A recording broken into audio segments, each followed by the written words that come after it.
What's up, San Diego? San Diego, turn it up. From the dugout to the sidelines, from the front office to the fan in the stands, this is where San Diego sports comes to be heard. College athletics is the gift that keeps on giving. This is why I love this stuff. He's not just talking about the game, he's driving the conversation, breaking it down, calling it out, and saying what everyone else won't. They start licking their chops, man, when they hear like, oh, look at all these guys the Padres could potentially trade. This is the voice San Diego sports trusts on San Diego's #1 sports station, 97.3 The Fan. We're your favorite show's favorite show. This is the Braden Surprenant Show. Think about the children, the family show. Now, here's Braden Surprenant. What's up, San Diego, and a happy Thursday to everybody out there in America's finest city. He's Frank Marchese. I'm Braden Surprenant. This is the Braden Surprenant Show, San Diego's #1 sports station, 97.3 The Fan. Always a great time on the Padres Roundtable, the Epic Padres Roundtable, presented by Epic Wings. Good conversation today. Ryan Cohen was our guest on the Roundtable.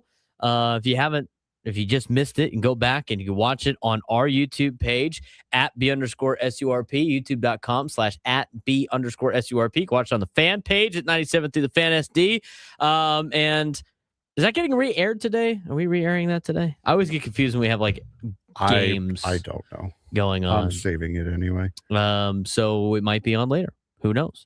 But anyway, it was a good conversation. Obviously, a lot of the topics that we've been talking about this week. A lot of topics when it comes to the trade deadline, what the Padres should be able to, what the Padres should do. What do you need to see out of the Padres in order to be buyers, in order to be sellers, yada, yada, yada, yada. I will say this. If the Padres continue to play like they did last night and the night before that, I'm seeing everything I need to see to be a buyer. But they have to do that a lot more consistently, and that's what makes this so difficult. And we've said this so many times, time and time again.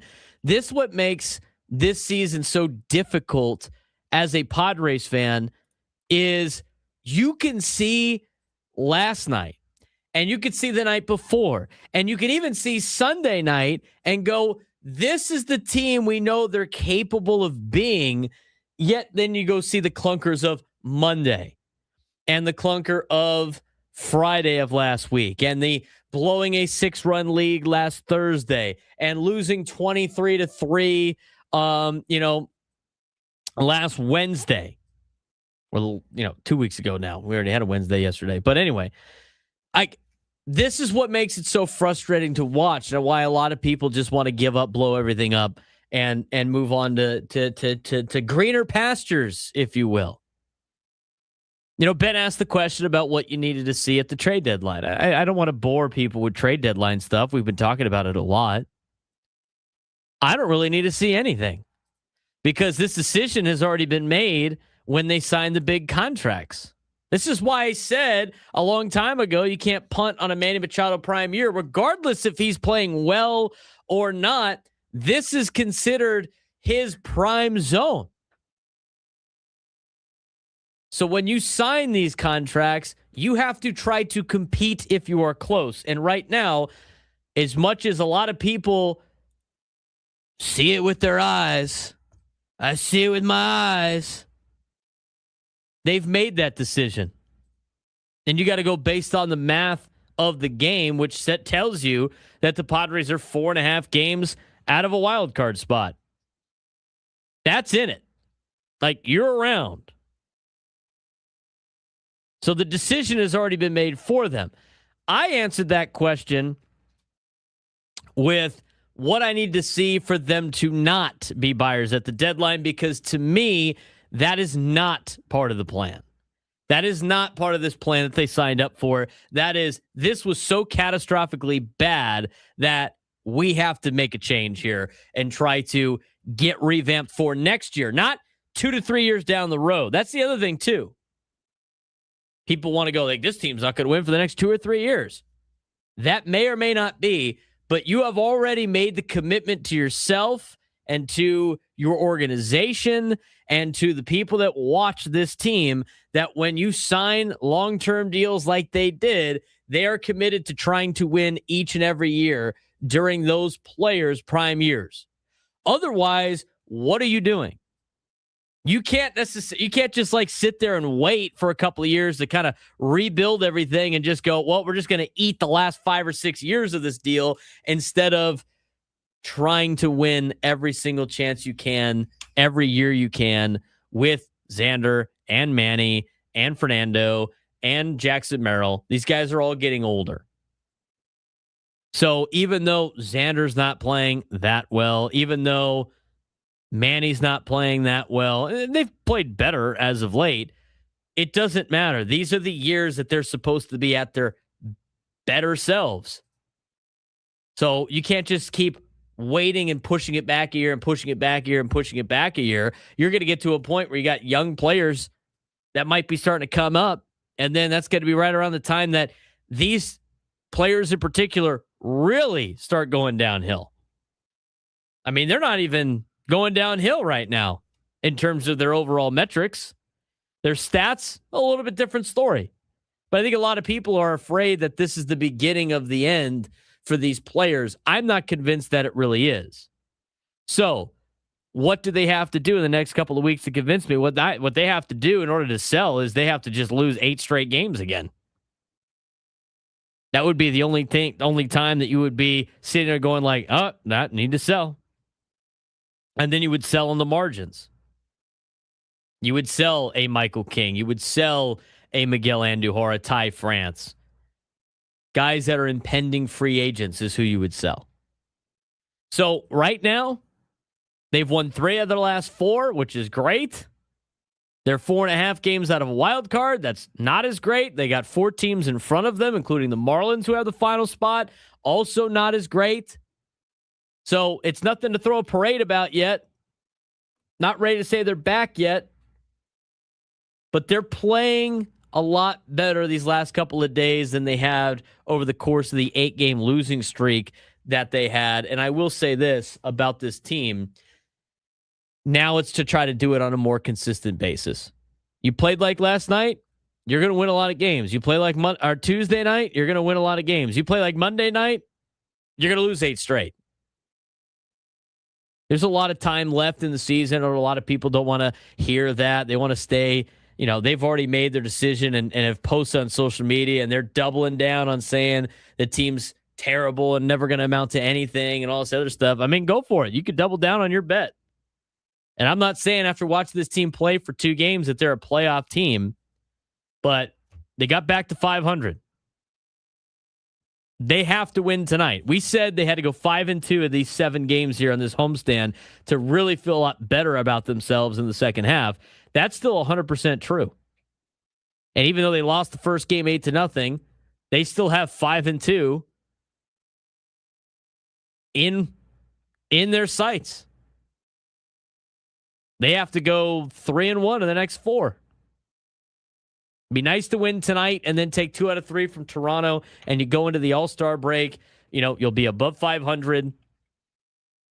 Okay, what did I say? 3 of their next 4. They would be 49 and 47. They'd be 2 games above 500 going into the All-Star break, where you can reset for a week and get ready for a second half that's going to benefit the Padres in terms of their schedule. And we'll see what they do as they start. I mean, they start the second half of the season, ceremonial second half, I'm pretty sure, with Kansas City. Do they not? Yeah, Kansas City and Atlanta. Yeah, I don't remember what order it is, but it could be in Kansas. Is it in Atlanta or in Kansas City? No, it's on the road. All of it's on the road. I know, but I'm saying like which one is first? Kansas City, Atlanta, Miami, in that order. Kansas City, Atlanta, Miami. Hopefully you can beat up on Kansas City. You got to win one more game against Atlanta. You win the tiebreaker there. Maybe Atlanta can start to fall apart a little bit in that division. But Philadelphia has been very mediocre this year, as Ben Higgins mentioned on the roundtable. And then you got Miami, who is playing really good baseball. But at the same time, I mean, I'm surprised how... Did you hear Eno Saris today on Bennett Woods? I did not. No. I heard it driving in. And... they were making comparisons to the Padres and like, all right, well, for every time that teams get hot in the second half, you kind of need somebody to get cold in the second half. And they asked about the Marlins, who've been playing really good baseball. And, Sarah said, oh, the Padres will pass those guys. No, it was like easily. He said like easily. He's got like no faith in those guys hanging around. But he also said, and I find this interesting, as much as I just talked about the plan, right? The Padres signed up for the plan to be competitive every year and try to add and win at the deadline every year you can when you're close. The Marlins plan is not necessarily to buy this year. And what you can't do is just veer off because you're getting the results that are a little bit different than what you were expecting.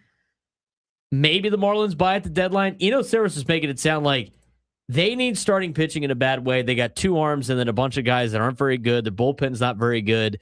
And he made it sound like, and maybe we'll play the clip later on the show, but he made it sound like with the starting pitching market right now, the Marlins aren't going to get themselves in the middle of that and overbid for somebody that's not going to really put them over the top. He said, if I had to bet on who is going to improve at the deadline, he would pick the Padres over the Marlins more times than not. And he thinks that's a big reason why the Padres can pass Miami. I mean, you start to look at the standings here of who can fall out and who could go in. It's a lot closer than you think. And I know it's tough to say because you got your ass kicked by the Cubs and the Phillies. It's already starting. Was that the first pitch? Was that the first pitch? Yep, it was. The first pitch of the game? Mm-hmm. Why do you torture yourself putting this on? Because there's nothing else on. World Cup doesn't start until 1. I said before the show started, as we go on a little bit of a tangent here, I said as the show started, wow, Mets and Royals on a day game. That is cruel and unusual punishment to anybody that watches it, which is apparently going to be us today because that's what Frank put on television. And I said, have you filed a lawsuit? Have you filed a lawsuit towards the federal government for cruel and unusual punishment? Working on it. He said we're in the works of a class action lawsuit to try to save all Mets fans from cruel and unusual punishment of watching their team play. Working a little bit harder now. First pitch of the freaking game. And it was Lane Thomas. Who everyone said earlier this week I was a fool for thinking about wanting to trade for. But, you know. Lane Thomas, solo shot off Sean Manaea to get the game started. Anyway, moving on. So anyway, you start looking at these teams in the National League. Chicago Cubs don't have pitching. Philadelphia, as Ben mentioned, -10 run differential. They have been very mediocre through most of the year. They could be a lot of smoke and mirrors, although I don't think Philadelphia is going to fall out of the playoffs. The Cubs not having any pitching, I think, is interesting. Padres played both of those teams when they were both red hot, which is unfortunate, but you know what? That's the schedule. Got to deal with it. Miami, very young. They've won 5 straight. I think they're going to come back down to earth. Cardinals already starting to come back down to earth. And Washington, who's been playing really good baseball, they also have no pitching. They also don't have any pitching. They need like 3 starters in their rotation too. Their bullpen is not very good. They're currently getting carried by C.J. Abrams and by James Wood. And C.J. Abrams has been linked to trade talks. I don't think they are that much of a threat. The only team that might be a little bit of a threat to the Padres in terms of like out of that group in the standings might be the Pittsburgh Pirates, because you know what they do have? It's starting pitching. And they're starting to play a lot better baseball here in the last couple of weeks. 38 in the run differential. They're 47 and 46. Their expected win-loss is 50 and 43. I think the Pirates might have a little bit.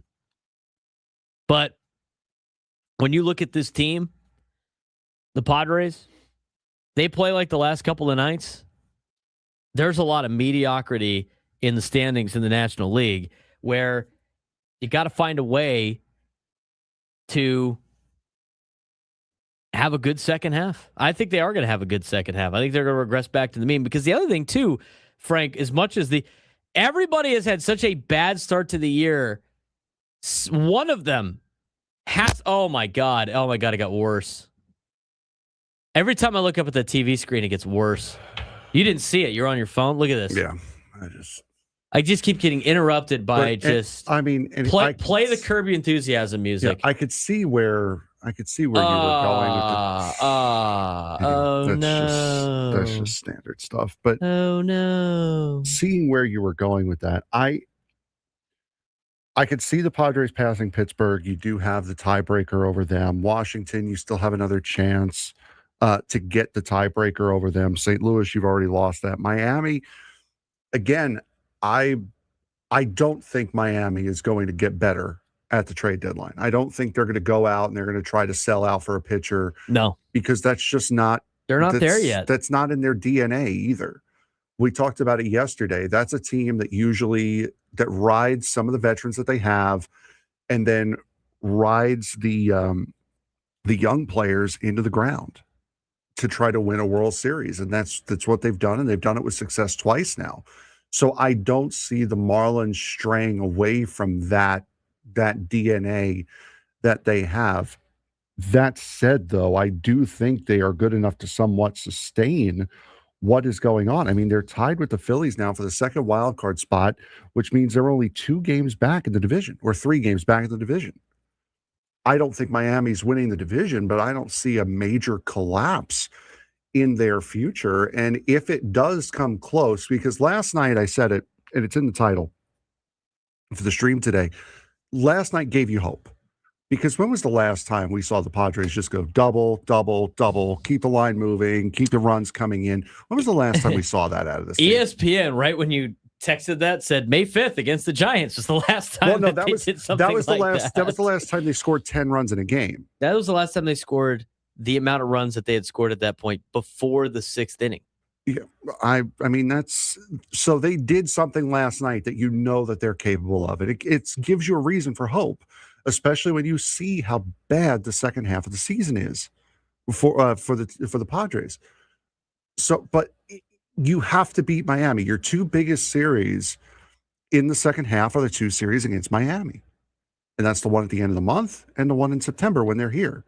If you can win the season series against Miami, I think the Padres can sneak into that 3rd wild card spot. If they can't, I don't think they're making it. I don't think they're going to run out of gas because they have 2 starting pitchers and then it falls off, which is 2 more than the Padres currently have. I mean, even then, it seems still, like, but you still with that, they're on pitching. They're still on a 5-game winner, and they've won 7 of their last 10, even with those problems. Yeah. Do you know who the 5 teams they've played? No. They played the A's and the Mariners. That was after losing the last 2 to Colorado. I mean, it's not who you play; it's when you play them. I mean, the American League West is awful. We'll see let's see how they do against Cleveland this weekend. They're 30-17 at home. There's only They're good at home. There's only one other team in the National League that has 30. Dodgers. Yep. That's the only other team that has 30 wins in the National League at home. As a matter of fact, there's only one more team in baseball that has more wins at home, and that's the Rays, who've won the most at 33. They're 33-13 at home. Yeah, 28-24 against teams above 500. I mean, they've had a great first half of the season, but you see it with young teams all the time. They eventually start to burn out, and I think that's what's going to happen in Miami. I said the same thing about St. Louis. They're slowly starting to burn out, and both of those teams are very talented position player-wise. And what do they not have? Pitching.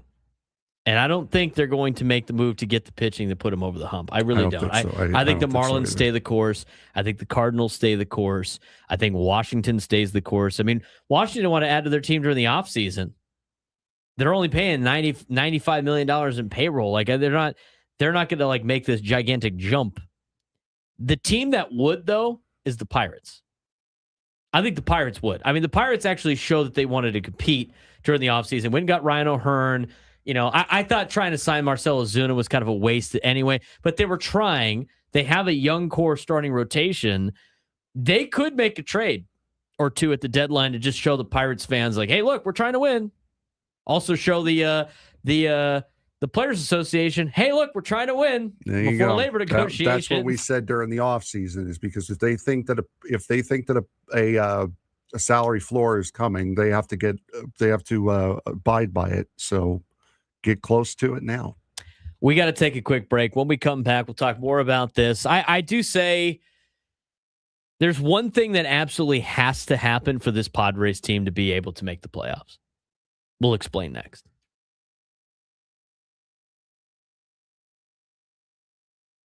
Was Sunday the greatest day of the 2026 World Cup? It might have been. England survived Mexico 3-2 in an instant classic at Mexico City Stadium after playing nearly an entire half with just 10 men. Brazil, they're going home after Norway stunned the five-time champions behind two Erling Haaland goals. Now Haaland joins Lionel Messi and Kylian Mbappe with 7 goals each, creating one of the greatest golden boot races we've ever seen.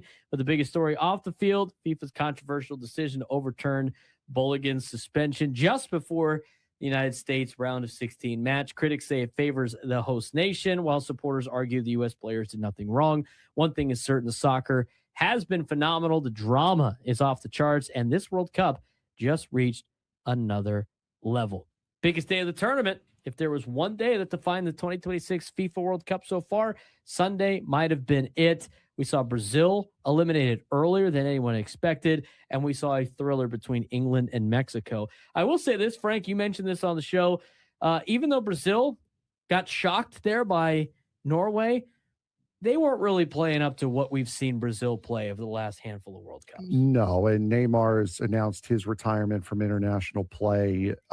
Cristiano Ronaldo's expected now to do the same as we record here on Monday after Portugal's loss to Spain today. But other than that, I mean, Brazil is still a world powerhouse. Absolutely. They are starting to get a little bit older, and the young guys, it's kind of like the U.S. in the Qatar World Cup in 2022, where the young guys really aren't there yet to be able to help, and the old guys are just a little too old right now. So they are definitely out of their window. They're still very, very good, but Brazil this has not seemed like that world powerhouse that we've come to expect out of Brazil. Is just the two generations, the coming and going, just haven't melded together at the same time in order for them to really be considered dangerous. It was definitely an upset for sure. Norway was not expected to beat a team like Brazil, but with the way Brazil has played throughout this World Cup, I wouldn't call it a surprising result by any means. England 3-2 victory over Mexico instantly became one of the greatest matches of the tournament. They're playing inside historic Mexico City Stadium, or Estadio Azteca, in front of more than 80,000 passionate Mexican supporters. England built a lead before having to survive nearly an entire half with just 10 men after a red card. Mexico threw everything at them, cross after cross, chance after chance, but England held on behind outstanding performances from Jude Bellingham, Harry Kane, and goalkeeper Jordan Pickford. Jordan Pickford was outstanding last night against Mexico.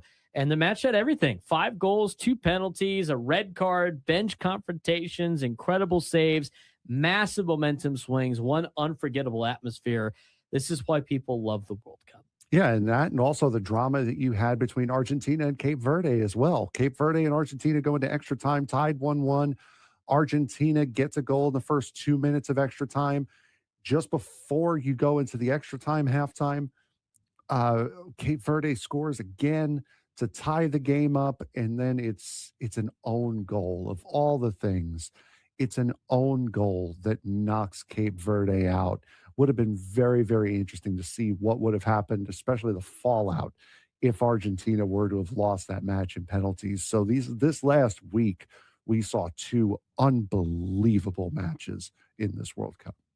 Teams are chasing the trophy, but another incredible storyline is unfolding. The Golden Boot race may become the greatest we've ever seen. Haaland, Messi, Mbappe, all tied with 7 goals. Normally 6 goals is enough to win the award. This year, 7 goals isn't even leading outright, with multiple matches still remaining for each superstar. History is within reach. How do you see this one playing out? It's going to come down to whoever lasts longest, really. It's kind of hard to score goals after your nation's already eliminated. It's really impressive, the stars and how the star power has come out in this World Cup. Erling Haaland has done exactly what he's done with Manchester City for all these years. Lionel Messi is just continuing to look like he's still 24. And Kylian Mbappe has been unbelievable. He's one of the next great star in the world of soccer. Really, it's going to come down to whoever lasts longer in this tournament. If Norway continues on and France gets knocked out and Argentina gets knocked out, then it's Holland's to lose. If all of it stays, I think Messi still ends up with it because Messi has been the main proprietor for all of Argentina's goals in this World Cup, while Holland and Mbappe have had help. Big news for the Anaheim Ducks fans out there. You're not going to lose Leo Carlson. That's the good news.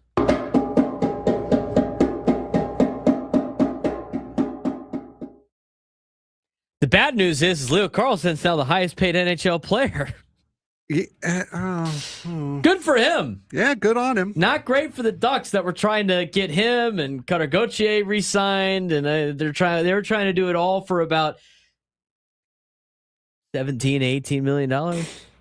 Well, Carlson's going to get paid $90 million over 5 years.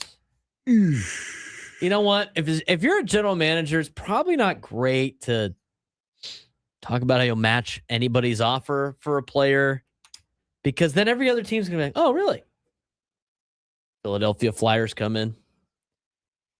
Let's make Leo Carlson the highest paid player in the NHL. Your turn, Anaheim. Oh, yeah, we should. The entire fan base is rioting before you even get that guy signed. Well, they matched the offer, so Carlson's coming back. 833-288-973, 833-288-973. All right, did a thing last night for the shirts. He's Frank Marchese. I'm Braden Surprenant. It's the Braden Surprenant Show. We have the Braden Surprenant Show merch. We get the Tasteful calendar coming out? No. No. That's for February. Sorry, guys. I tried.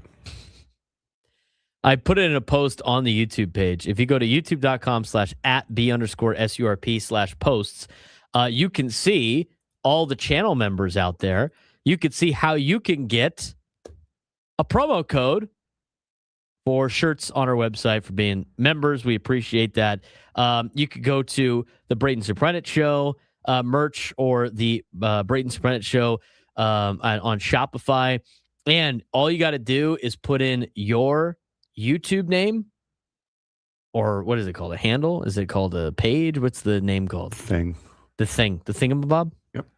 So my YouTube name on there is B_SURP. It's @B_SURP. So my promo code would be B_SURP. So if you are a member, just take your member ID or YouTube, whatever your thing is, and punch in that to the promo code spot. You get a discounted t-shirt. If you want to see more information, go to youtube.com/@B_SURP/posts. So we have that up now. There's a link in the Shopify in the bio below. If you are in the description below, if you're on the 97 through the fan page, we also got on the Braden Surprenant Show page as well. And we have the rolling images, if you will, on the Braden Surprenant Show YouTube videos. So we appreciate you guys doing that, helping out the show. We're sending out tons of t-shirts. We want to continue to send out more, but you got a promo code if you're a member on the Braden Surprenant Show page. Shout out to all our members out there. We should probably do a members only chat on here one day. Probably should, yeah. Yeah, probably should. We'll mix that in soon. We got to do a members only stream. We almost have enough members to do a members only stream. Well, a lot of that was also Nate gifting like 50 subs in one day. Good for Nate. We appreciate Nate. Maybe we should do a members only stream of the OTL match or the OTL games over the weekend. Are you going to come?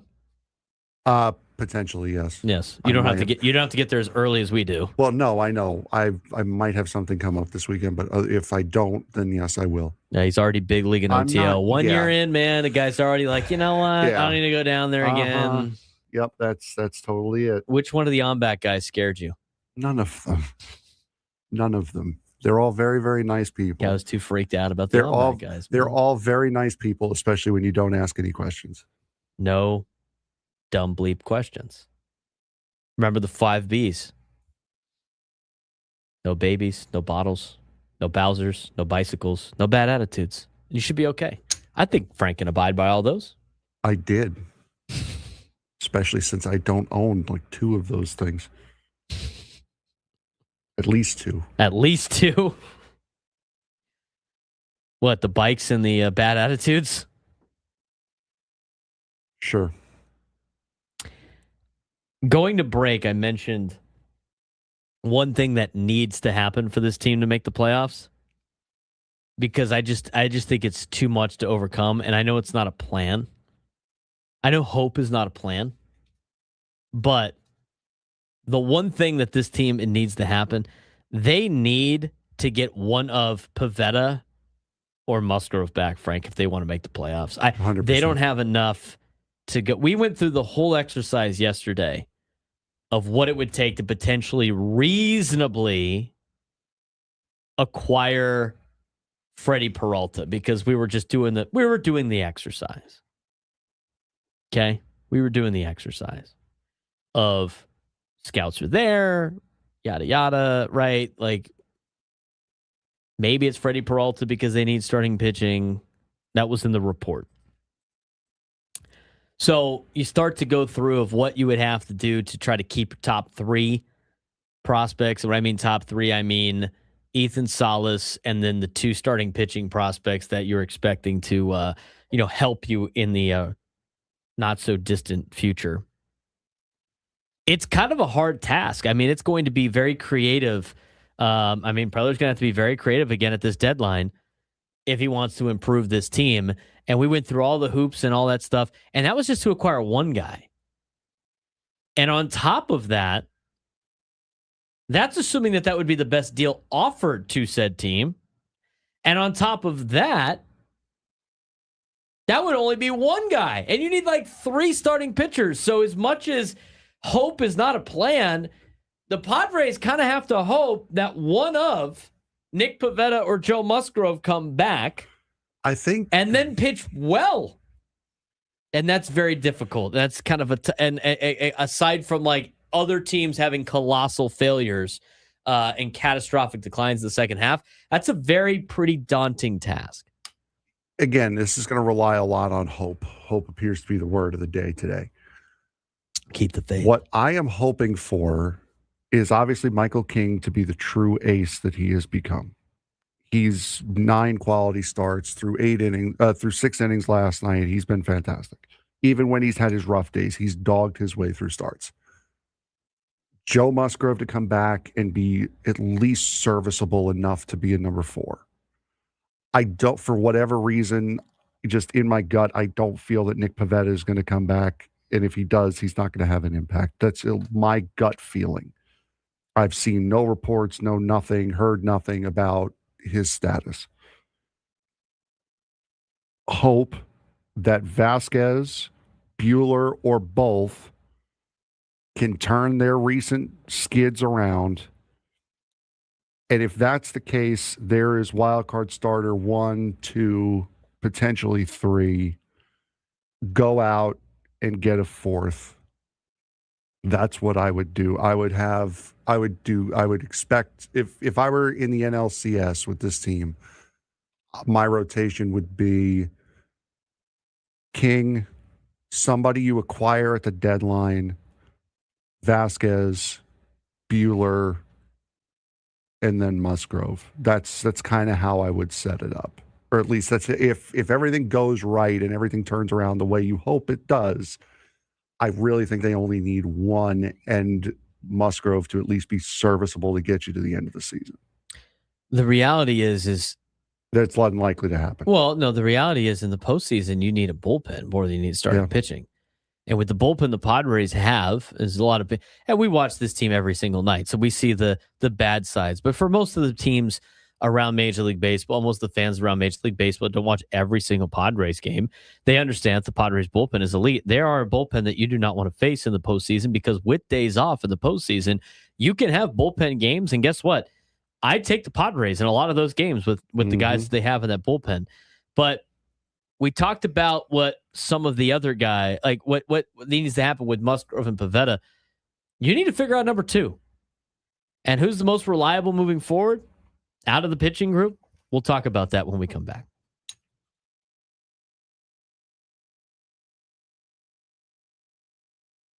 Every NFL team added someone new this offseason, but a handful of those newcomers could completely reshape the 2026 season. The Bills betting on first-time defensive coordinator Jim Leonard that we talked about on last week's update in the NFL to help reinvent their defense while chasing a Super Bowl. Dallas hopes Christian Parker can turn one of the league's worst defenses into an average one. And with that offense, average might be all that they need. Denver finally gave Bo Nix a game-changing weapon by trading for Jaden Waddle, while the Chargers hired Mike McDaniel with one goal, finally unlocking Justin Herbert in the playoffs. And don't overlook Tennessee, where Brian Dable is trying to revive the career of former number 1 pick Cam Ward. Biggest additions this offseason weren't just star players. They were coaches whose decisions could define the entire NFL season. Every NFL offseason brings new faces, but not every newcomer arrives carrying the weight of a franchise, whether it's a new coach, coordinator, free agent signing, rookie, or trade pickup. These additions could define the 2026 season. And let's start with Arizona. Arizona is obviously a team that has struggled in the past. They have been known to have one of the worst teams in all of sports, worst run teams in all of sports. They got a brand new head coach, Mike LaFleur. Did you see, by the way, did you see the story of this? No. About there was the Giants, the New York Giants are hosting the Cardinals at some point in the season. I forget what day it is. And this girl wants to have her dream wedding with her dream suite. And the weekend that she was planning on doing this was a weekend that the Giants were having a home football game. And apparently this hotel is where all the NFL teams stay at. So all the suites are usually reserved for the NFL teams. And so she wrote a letter, an email to Mike LaFleur and like whoever may read it about, hey, I know you guys usually book this suite, yada, yada. You know, it's my dream wedding, all this other stuff. Do you mind if we, make a deal? I'll invite you to the wedding, all this other stuff. It gets to Mike LaFleur. He passes along the owner. The suite that she wants is actually reserved for the owner of the teams that come into play. Yeah, it's October 4th is when this and so the owner of the Cardinals released the video after the fact and said, hey, yeah, no problem. You guys can have the suite. I'll stay somewhere else. So that was kind of cool. The Arizona Cardinals to do that, which is kind of a funny little thing. So good for her. She gets her dream wedding, whoever she may be. But I saw it on social media over the weekend. Mike LaFleur, biggest newcomer to Arizona, obviously their head coach. They got a rookie running back in Jeremiah Love. He's going to receive plenty of headlines, but LaFleur is one of the ones responsible for trying to turn this team around. He comes from Sean McVay, Kyle Shanahan coaching tree, but he'll have to prove it on his own. He's the brother of Matt LaFleur. I think at this point, I think it's a little tough for Mike to try to turn this organization around. They've been struggling for a long time now. They're not very good from a top standpoint. And I think with the success that Sean McVay has had, all of a sudden anybody that is coached with him, same with Kyle Shanahan, seems to be the young up-and-coming coach, and everybody's trying to find their next Sean McVay. I don't necessarily know if Mike LaFleur is that guy. He could be. But I just think a lot of teams are trying to find their next Sean McVay, and it hasn't worked for a lot of the teams trying to replicate what the Rams have done. No, absolutely not. And looking at, what these next two teams on the list here, the Bills and the Cowboys, spoke about them last week. They're not looking for a head coach, but looking for defensive with new defensive coordinators in Jim Leonard. Of course, the Buffalo inherits a defense that lost multiple veterans while transitioning away from Sean McDermott, his longtime system. And McDermott is another guy that Buffalo now is trying to replace and try to find their McVay in Buffalo. Dallas, one of the best offenses, one of the worst defenses in the NFL last year. They're looking to hope that Christian Parker kind of sparks that defense along. I don't want to spend too much time on the coordinators because we talked about that last week. I mean, so let's. We didn't talk about Mike McDaniel at all. He wasn't part of that group that we talked about last week, but I think it's an interesting hire by Harbaugh to bring in a guy like Mike McDaniel. I mean, Mike McDaniel to me is a good offensive coordinator. Mm-hmm. I don't think he can be a head coach. I know they had success early in Miami. I feel like he's in the realm of very good coordinator, just doesn't have what it takes to be a coach. I mean, I thought they tried too heavily to just get all these all-stars on offense and go with the receiver route, and they didn't focus on the trenches. The Dolphins had a lot of problems, but they were fun to watch every once in a while on offense. I think you bring that to a Chargers team that has got a good quarterback in Justin Herbert, that has some weapons on the outside, that have, arguably a not too bad defense. I mean, it's a good team. Harbaugh adding Mike McDaniel to the coaching staff, I think it's going to work out well for the Chargers. Is it good enough to win the Super Bowl? I don't really know, but I like the pickup. I think he's going to help Herbert out. I think the offense is going to be very elite this year for the Chargers. Yeah, McDaniel does strike me as being like a little too young to be a head coach. You saw like all the stuff of him on the sideline. Hey, broadcasting live for the Bill House Studios, we know how. He's Frank Marchese. I'm Braden Surprenant. This is the Braden Surprenant Show. San Diego's #1 sports station, 97 through the Fan. What's your take on Luis Torrens right now with runners on first? He's getting a knock? Mm-hmm. Hitting 218 on the year? One of the few people I trust on this team. Really? Yes. No, he's in his time in a Met uniform, he has been very, very good at getting clutch hits. He's been the clutch guy. Interesting. Okay. We talked about with last night, right? Michael King on the Hill. Michael King has been your number one all season. He hasn't necessarily been an ace, but he had a quality start last night. Six innings, 1 run allowed. We kind of vaguely both got the prediction right. You doubled down. You went 7. What did you say, 7? Yep. I was mad. I know. I said he'd pick up exactly where he left off in his last start, which is kind of what this was. It's kind of a cop-out answer, though. I mean, it's bold, but it's not that bold because it opens the door of what does that really mean? So I'm going to both give us credit for this. We thought he was going to do well last night. He did. 6 innings, 1 run allowed. It was in the first inning. 9th quality start of the year. Rest of the rotation has only 8 combined. Michael King has more quality starts this season than the entire rotation combined. He was grinding out with his sweeper last night, changeup, sinker, really relying on the sinker, 4-seamer and competitiveness, strong rebound from mid-May, mid-June.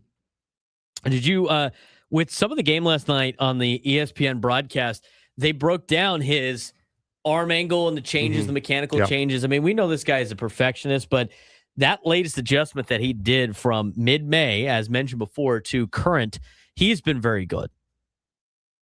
He's been very good. So it's great to see that he's starting to be that number one. The Padres really need him to be an ace. But then you start looking at the rest of the rotation. And right now, it's kind of a who's number 2 at this point? If Michael, we know Michael King's number 1.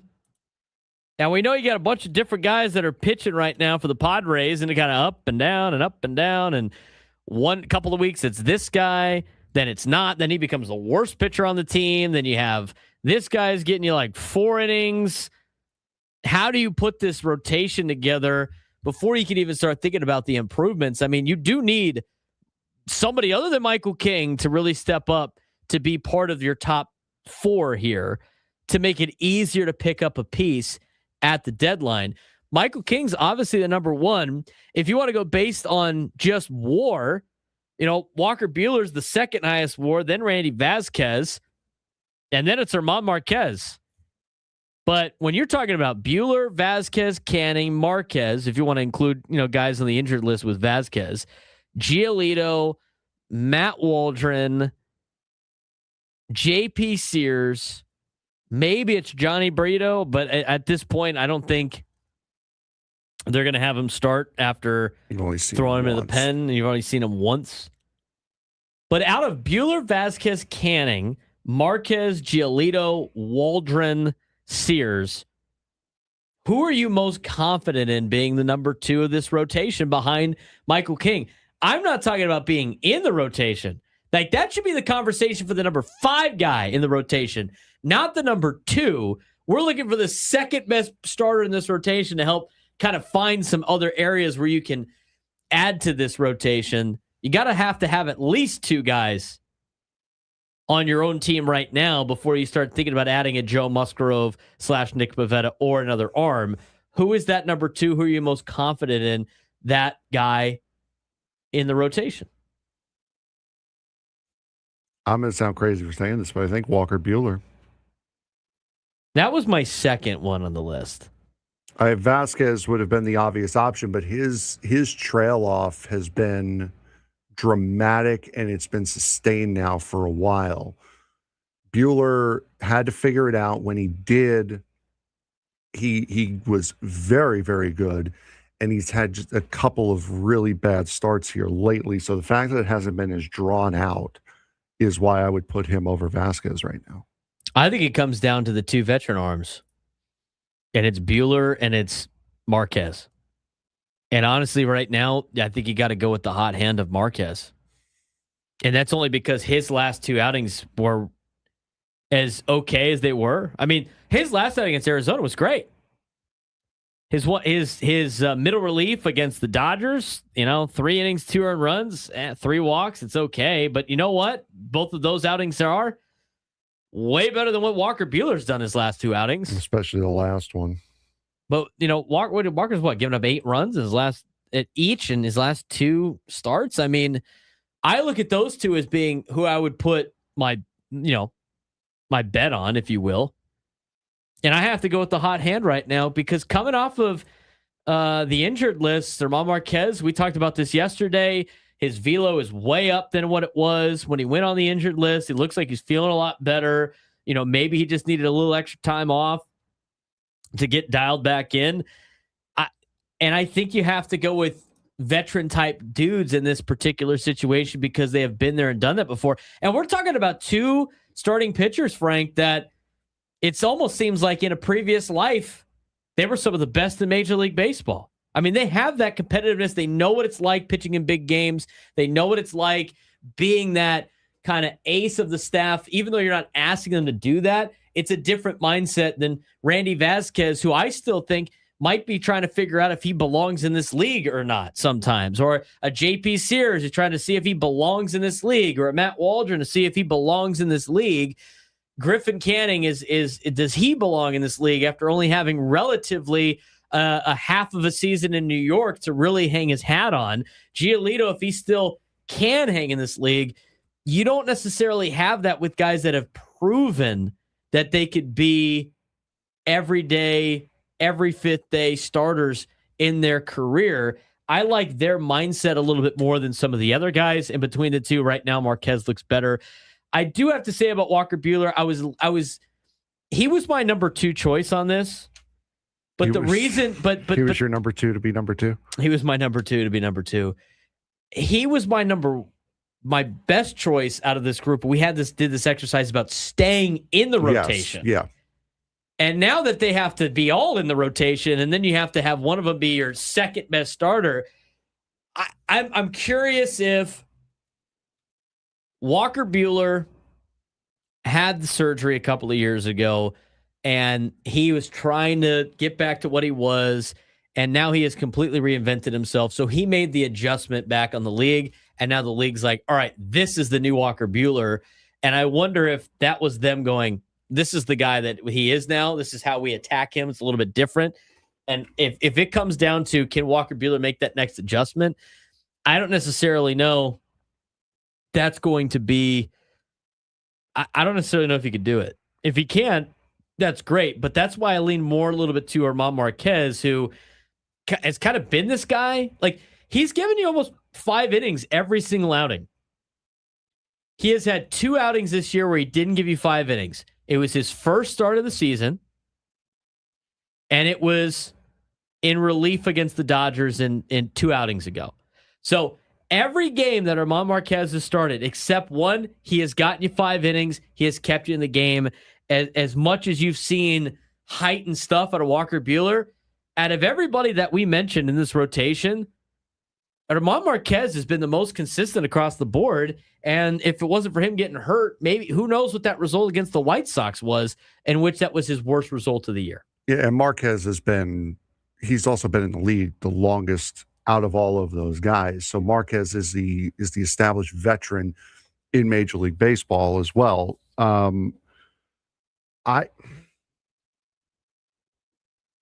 I don't think, as far as I think the realistic argument here is that the number 2 pitcher on this team is not here right now. I think he will be here in the next couple of weeks. Let me rephrase that question. Your number 2 right now, that's going to be your 4 later. Yeah. Because you need at least 2 of these guys on the. You need Michael King and one other to just be part of the 4 guys in September. Yeah. And you'll get a chance to see both Buehler and Marquez this weekend. Padres have announced their starting rotation for Toronto. It's going to be Sears Friday, Buehler Saturday, and Marquez on Sunday. So you'll get to see both of those guys pitch again before the before the All-Star break. It'll be interesting again to see them as they were this season, as they were at the beginning of the season, back-to-back on back-to-back days. If they can get that, and you get one of Pivetta or Musgrove back, the rotation is a little bit different now. But you're asking, it's still not elite. It's still questionable. But I think we're in agreement on they need this rotation to survive the season. And then when you get to the postseason, you can rely even heavier on your bullpen. That's assuming your bullpen just doesn't get taxed even more than it already has right now this season. But you're good with King starting the playoff game. I don't think anybody 100%. else is against that. Can you get one start out of Marquez/Buehler in a playoff game and go 3 innings? Like at that point in the playoffs, they got to go like 3 innings. It's not like you need them to go 5. They need to get like 3 innings. You get them a 4th. That's great. Get the hard throwers out here. Get the bullpen out here. You can have that be like your 3rd or 4th guy, which means you need to add one, and then you need Musgrove/Pivetta to be your extra guy. I don't want to try to sell sunshine and rainbows here, but if you go King one arm that you picked up that's just having a decent year, Musgrove/Pivetta, one of them coming out, and Marquez/Buehler, and you only really need the only guy that you really need to get you more than a couple of innings is King, and then the guy you traded for. You can work out in the playoffs using your bullpen. So you got to be able to get to the end of the season right now with what you have before you even start thinking about the playoffs, obviously. But that's why you need to figure out who your number 2 starter is. And if I had to bet and I have to go with Marquez right now with Walker Buehler close behind. But you're hoping that Buehler's making an adjustment in his next start. He gets shelled again on Saturday. Problems. Back in trouble again. Mm-hmm. Yeah, you're in serious trouble. And I think that's why it goes down to the fact that your number 2 starter is not here yet. And he will be here by the beginning of next month. I don't see, you're right. You need the starting rotation to just be serviceable to the end of the season. After when the postseason's concerned, then you just throw the arm off the bullpen. But it really is. It's a very, very difficult conversation right now as to who the second best guy is for the next 2 weeks. You look at Marquez's game logs. You're not counting. They're solid. And Steph, are we really counting on Musgrove or Pivetta this season? I don't think you're counting on them to. You can't really carry. You can't count on them to carry a load. No, you're not counting on them to go 5 or 6 innings. You're hoping that they can. They have to be serviceable. Yeah, they gotta get you innings through the end of the season, and then in the playoffs they got to get you 3 innings, 4 max. I mean, next year you're expecting Musgrove to be Musgrove, and if Pavetta's still here, you're expecting Pivetta to be Pivetta. But no, this year you're just expecting them to get the starting rotation through September. That's all you would be counting on them for. Right. This is just trying to piece it together. I mean, next year is already a problem in itself. I mean, you have no idea who's pitching for you next year. I mean, you have guys with opt-outs, right? Pivetta, King have opt-outs. You have, if Pavetta's on the injured list through the August 21st, then that's the choice of the Padres, whether or not they want to bring him back. I mean, next year, right now in the books, it's like Joe Musgrove and JP Sears and Randy Vasquez, and that's kind of it. Another question, too, is, it was brought up at the roundtable. I think it adds to what the Padres do at the deadline. The new ownership angle we'll discuss next.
11 o'clock hour on the Braden Surprenant Show. All of our guests join us on the SDCCU fan hotline. It's not big bank banking. It's better.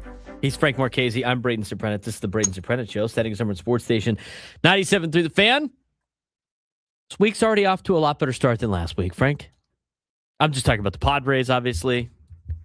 But Monday was a little bit rough. They've won the last 2 games. They've now won 3 of the last 4.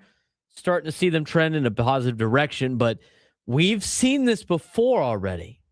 We've seen this style of play before already for the Padres, and then it's like, up, back, couple steps forward, couple steps back, couple steps forward, couple steps back. If they win tonight, that'd be called a winning streak.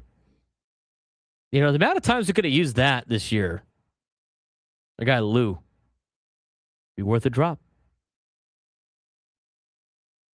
Is this the roller coaster that it was with Mike Schilt 2 years ago? How many more times do we have to say it? That wasn't a roller coaster. Oh, it was a roller coaster. No, it wasn't. He's not here anymore. I don't know what you're talking He about. can't hurt you anymore. It's not a roller coaster. Mister, it's not a roller coaster. That team was 50-50 through their first 100 games. It'd be nice for the Padres to be better than that this year. They're 46-46. They got to get to they got 8 more games to get to that point. And Doing again, math on the radio. hopefully it's hopefully they don't go 4-4 in their next 8 to be 50-50. I'll just say that. 4.5 games back out of a wild card spot behind Miami, St. Louis, Washington, Pittsburgh. I mean, even when I say those team names, Frank, like, are any of those teams like, oh man, they got to get through those teams to get there? No, it's Marlins pitching problems, Cardinals pitching problems, Nationals pitching problems, Pirates not really pitching problems. They have other problems. should just stopped it. Pirates. And then there's the Pirates. Pirates are a game above. Hey, you know what? The positive news is you actually have a tiebreaker over the Pirates currently.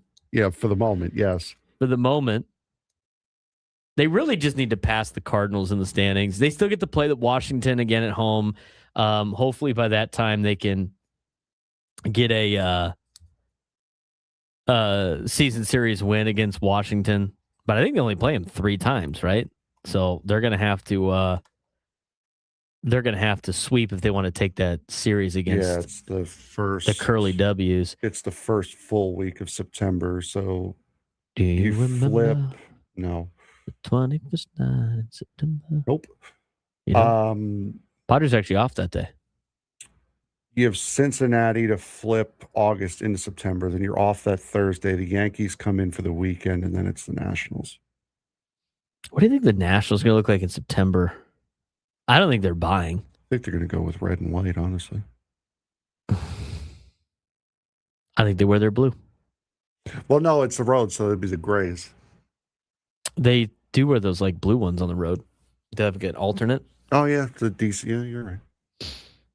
Anyway, they have to take 2 out of 3 there to tie. I mean, if they tie the season series against the Nationals, not the end of the world. At least nobody has the advantage in terms of head-to-head, and it goes into other tiebreakers. And they have to do damage against Miami to try to salvage it. I'm not necessarily, like, Elo brought up the fact that, like, the Cubs, he's not necessarily convinced that they're going to hang around, but just because of their starting pitching. Everybody in the wild card's got pitching issues. Everybody. Which makes it except for Philly. Philly and Pittsburgh don't have pitching issues, I would say. Is that fair? Philadelphia has age issues. They have age issues. They're aging very quickly. So that's a look at the standings. In terms of the trade deadline from a different angle, an angle I didn't even think about. I mean, we talked about it probably at the beginning of the year once they became owners, but at that point we were having conversations of like, oh, well, worst case scenario, they probably don't want to sell everybody off, but the Padres aren't going to be in that situation, so why are we even talking about that? Well, here we are. Rod in the YouTube chat asking if we got the discount code for the t-shirts. Yes, it's posted. It is your YouTube name. So Rod, your little YouTube name right there is your promo code. for t-shirts on our Shopify page. Go check it out in our link below. If you want to know exactly the details of that, you can go to youtube.com/@B_SURP/posts, POSTS. You can see all the details as the members will know who the discount code is for t-shirts. We appreciate that. Okay, so the last angle I kind of want to look at when it comes to like the upcoming trade deadline, which is still at the end of the month into the beginning of the next month, August 3rd, is the new ownership angle. We've still yet to get approved by Major League Baseball. Have we gotten any details on that? Not that I've seen. I've seen it was like, yeah, it's probably going to happen, but like it's going to be a little bit later. We're just going to put. I don't know what the details are on this. We have not been informed. I have not seen too many reports. All I know is they are going to. It's a formality at this point, but it still needs to be done. And it's not very prevalent because Manny asked everybody about it in one of his scrums recently. But here's something that needs to be talked about, I think, because I think it's fair to discuss. The trade deadline from the ownership aspect of the brand new ownership that's going to come in, what is one thing that they definitely do not want to do as soon as they show up? And what we said as they were beginning the sale process, Frank, of what new owners will not do because it would be foolish to do, and that's tear everything down. Why would you do that? They want to show that they spend. They want to, excite the fan base. They want to get people on their side. Usually new ownerships go out there and get a little bit of a purchase, if you will. So I think that's another factor into this trade deadline. And that's what makes the Padres such a wild card, Frank, is we don't know what they're going to do from a money perspective. We don't know what they're going to do in terms of like whether or not they think they're in it or not, buy or sell. The Padres have to be one of the most interesting teams at the trade deadline, even more so than they already are every single year. Because I remember when the Nationals were trying to sell, and they don't even think they ended up selling their team, right? No, they haven't. No. Not that I can recall. They were trying to sell the team right after they won the World Series, and a couple of years after when the aging players started to fall off the Nationals, and they had Juan Soto, and before they made the trade, they were in a sales process, and the new ownership groups were like, well, if you're going to sell, if we're going to have to sell, if Juan Soto's not going to sign the contract extension, we're not going to be the ownership group that doesn't bring this guy back, right? Yeah. That loses Juan Soto. So you better trade him before we show up.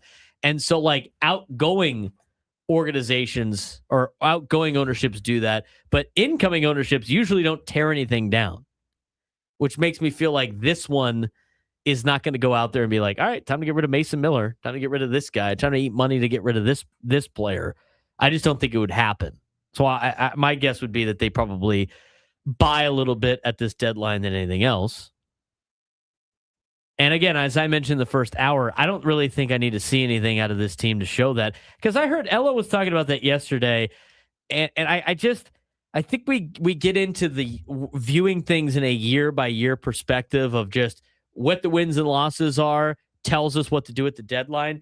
I think your overall plan of being an organization and building the roster, I think that determines whether or not you buy or sell more so than just like your individual results season by season. Because as soon as you sign these guys to big contracts, and I know I've mentioned this a lot in the first hour, as soon as you sign these guys to big contracts, their clock starts ticking in terms of their prime years. Regardless if they're good or not, they still have, these are their better years than the future ones.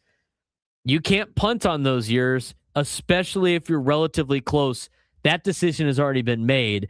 I would have to see them collapse even more for me to even sell or do something other than buy or stand pat at this point, Frank. Yeah, I mean, they're still in it. And with the bed that you've dug yourself, that's you. Anytime you're in it, you have to go for it. And going for it is the right thing to do in this case, 100%. If you start to lose, though, then it's not. I also want to mention, because the other thing that Elo said about they haven't done anything to deserve, buying. Why would you trade Nathan Salas? I think you can buy without selling your best prospects.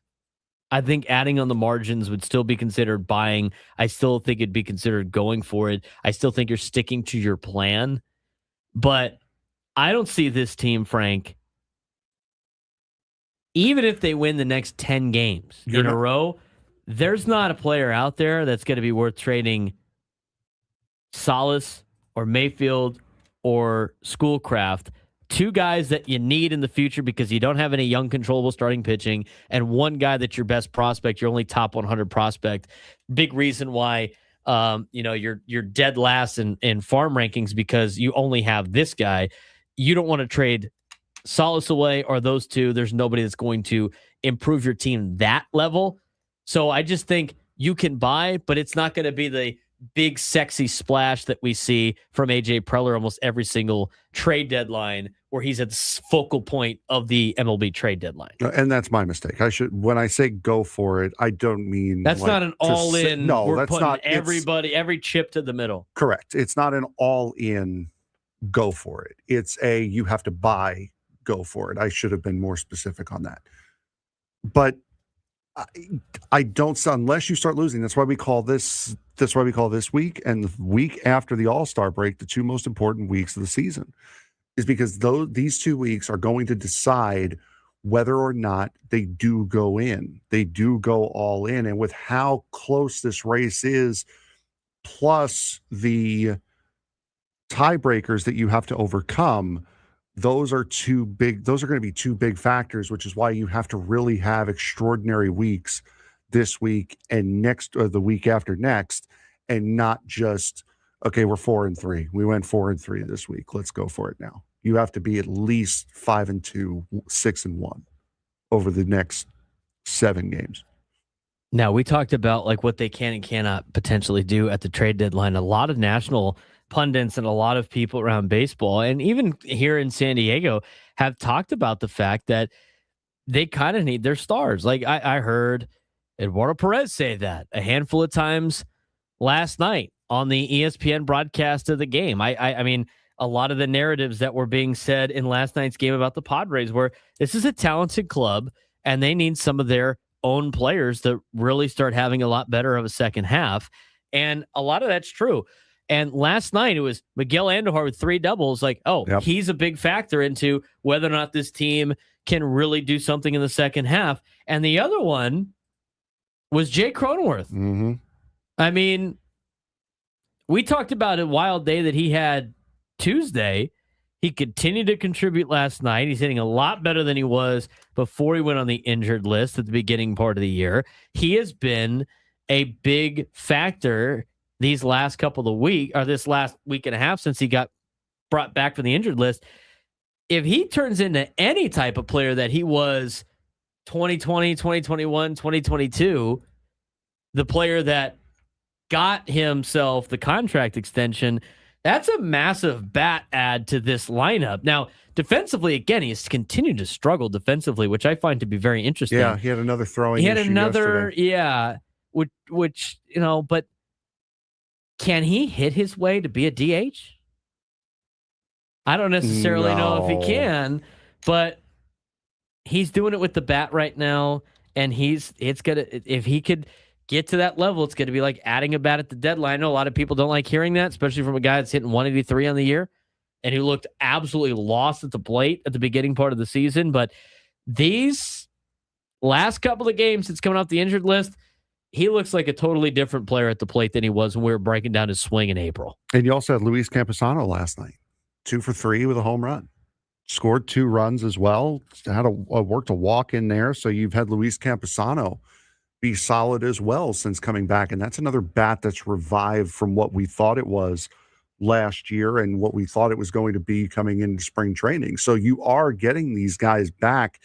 And it's funny how the guys that are hitting and the guys who are turning around, aside from Miguel Andujar with the 3 doubles last night, are guys that haven't been here all year. They've spent time on the IL. They've missed some games. They've missed stretches and haven't been here through the grind. Now, whether or not that's just wear and tear, or if just not being with the team and being with the offensive struggles all season long hasn't worn down on them as much as it's worn down on everybody else. That's also interesting, is that the guys who are hitting are the guys who haven't been here the whole season. Well, same thing with like the pitching too. Like Armand Marquez misses some time. He comes back. He just seems like he's a lot better. I mean, these guys have nicks and bumps and bruises, and nobody is ever 100%. It could definitely be attributed to just wear and tear, but it's also. No, but what I'm saying is like everybody gets dings throughout the year, and sometimes like being off, it just like helps you out. But also, there's a lot of time. How many times at the end of the season you go like, oh, so-and-so was playing with it's like some catastrophic injury that they played with. And you know what? Maybe going on the IL is just the mending that they need to feel a little bit better when they play every single day. I mean, Jake Cronenworth, the last 10 games, he'll be at the Padres 3-7 in those 10. He's hitting 294 with an 814 OPS. He's got the 2 home runs. He has driven in 6 runs. He has scored 3 himself. I mean, this is a guy that has put together great at bats. This is a guy that if he continues to hit like this for a couple of weeks, I mean, this is exactly what you need inserted into the lineup. But you talk about Luis Camposano. I think a lot of people, there's a couple things with him. First of all, everybody wanted him cut before the season even started. They didn't want anything to do with him. He's the worst ever. He didn't get a hit in his 23 at-bats. What was he, 0 for 24 or something like that, which happens over the course of a season for most players. And then he turns into the asset that you thought he was going to be when he was a top prospect. That's a catcher that can hit. And so he is. I think my concern was he got off to such a great start. He had the F it mentality, right, that you saw in the post game of F it. We're going to go out there and I'm just going to go play. And he was doing so well and he got hurt. You're like, oh, hopefully he comes back. He can still pick up where he left off. He's done that exactly, and that's been a big spark to the catching position, which is, again, these are the little areas that like keep your offense going when some of the guys at the top start to fall apart. Ben asked a pretty good question about the catching situation when it comes to Luis Camposano. He said, I'm going to say it out loud. We'll talk about what Ben tweeted out last night, whether or not it's the right approach, whether or not maybe it's the Padres are in a position where they don't really have any other choice but to do this. That's on the other side. One victory lane, climbing out of the truck. Make some noise one more time for your race winner of the Navy 250, Wayne Ray.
11:24 on a Thursday. It's going to be a fun weekend this weekend in San Diego. An OTL going on at Fiesta Island this weekend. Padres, Blue Jays, final series of the ceremonial first half for the All-Star break next week. We have a fun topic for next week. We've been planning it for months. We're doing it one a day, right? We're doing all the leagues? Might as well. Hell yeah, let's go. Maybe just Frank and I will love this. But you know what? It's trade deadline. It's not trade deadline. It's All-Star break week material. That's all I got to say about that. Something we love talking about on the show all the time. So if you're a big fan of the show, you might be excited about this. I know Wilbur in the chat will be excited about this. 833-288-973, 833-288-973. We're broadcasting live at the Bill House Studios. We know how. All of our guests join us on the SDCCU fan hotline. It's not Big Bang Banking, it's better. Do want to mention, speaking of next week, be sure to tune in Monday, July 13th at 6 o'clock as Bet365 presents Odyssey Sports Midsummer Baseball Showcase Special from Philadelphia. Should be a fun week next week. It's going to be a fun weekend. I'll be at it over the line over the weekend. So if you're out there, you'll see our shirts. I got some red and gold ones out there this year, some purple ones out there this year. You'll see us all around. We got 4 teams out there representing the Braden Surprenant show. Should be a fun time. I love playing OTL and looking forward to seeing you guys at Fiesta Island over the weekend. 833-288-973, 833-288-973. Let's get out to John in San Diego. John, what's going on? Hey, Brennan and Frank, is it? Yep. How are you guys doing? Doing well, man. What do you got for us Good, today? Yeah, I got some issues with like all this negative talk about trading and all this prior to last night. You know, it's still going on today, but it's pretty negative is my point. And Braden, you were born in San Diego, right? Yeah, born and raised. Me too. And I've been a Padres fan since day one. You know, I was 9 years old when they were born. And I keep the faith, brother. You know you got all this Frank guy. He's from New York, right? Yeah. He reminds me of Ted Bandwagon Lightner, kind of like he's influencing you to not keep the faith and think that you got to be in control of it or something, but you just got to keep the faith, brother. Well, I appreciate the phone call, John. Keep the faith, bro. What? What? I was trying to process that. You know what? John seems like a groovy dude, you know? Mm-hmm. I think groovy is the right word. Very chill, very laid Very back. chill, man. Very chill. Very chill. Go with the flow. Go with the flow. Got to keep the faith. A beach bum type of character. That's right. Kinda. I didn't say bum. Well, no, I didn't mean like, I mean like a guy who's always at the beach just chilling out, relaxing. I think the best part was the fact that I heard you screen his call, Mm-hmm. and he was talking about you to you, brother. And he didn't know it was you. And then he started saying things negative about Frank to Frank. Look, we take Not knowing it was Look, Frank. we take it all in stride here. Oh, man. We love all of you guys because without you guys, we don't have a job. I mean, We love everybody equally here. we got to turn his keep the faith, brother, into a drop. Even Max in Boston. We love Max in Boston. A little skeptical on his pizza choice, but you know what? Yeah. Speaking of pizza choice, I saw something that was a foul. Not what you sent me No. yesterday, because I saw that. No. I think that's intriguing. I'm intrigued by that. Okay, so But hold on, I want to get back to the keep the. I want to know what he thought was negative about the trade deadline. We've been actually like saying like buying stuff and like buying players and adding to this team, and it's too big, man. It's too big. Groovy. Keep the faith, brother. All right. I'm done with that. That was funny, though. Are you not entertained? I thought that was entertaining. Oh, no, that was awesome. I thought that, that was fantastic. You know what? He's right, though. You got to keep the faith. I'll stop influencing you. Yeah, you're too big time, man. It's not how we do things out here. Sleepy little San Diego, little military town. Brother. All right, what was your pizza thing? I saw someone send me this and say, for all of you pineapple on pizza, non-pineapple on pizza guys out there, I already don't like where this is going. We have to unite on this one.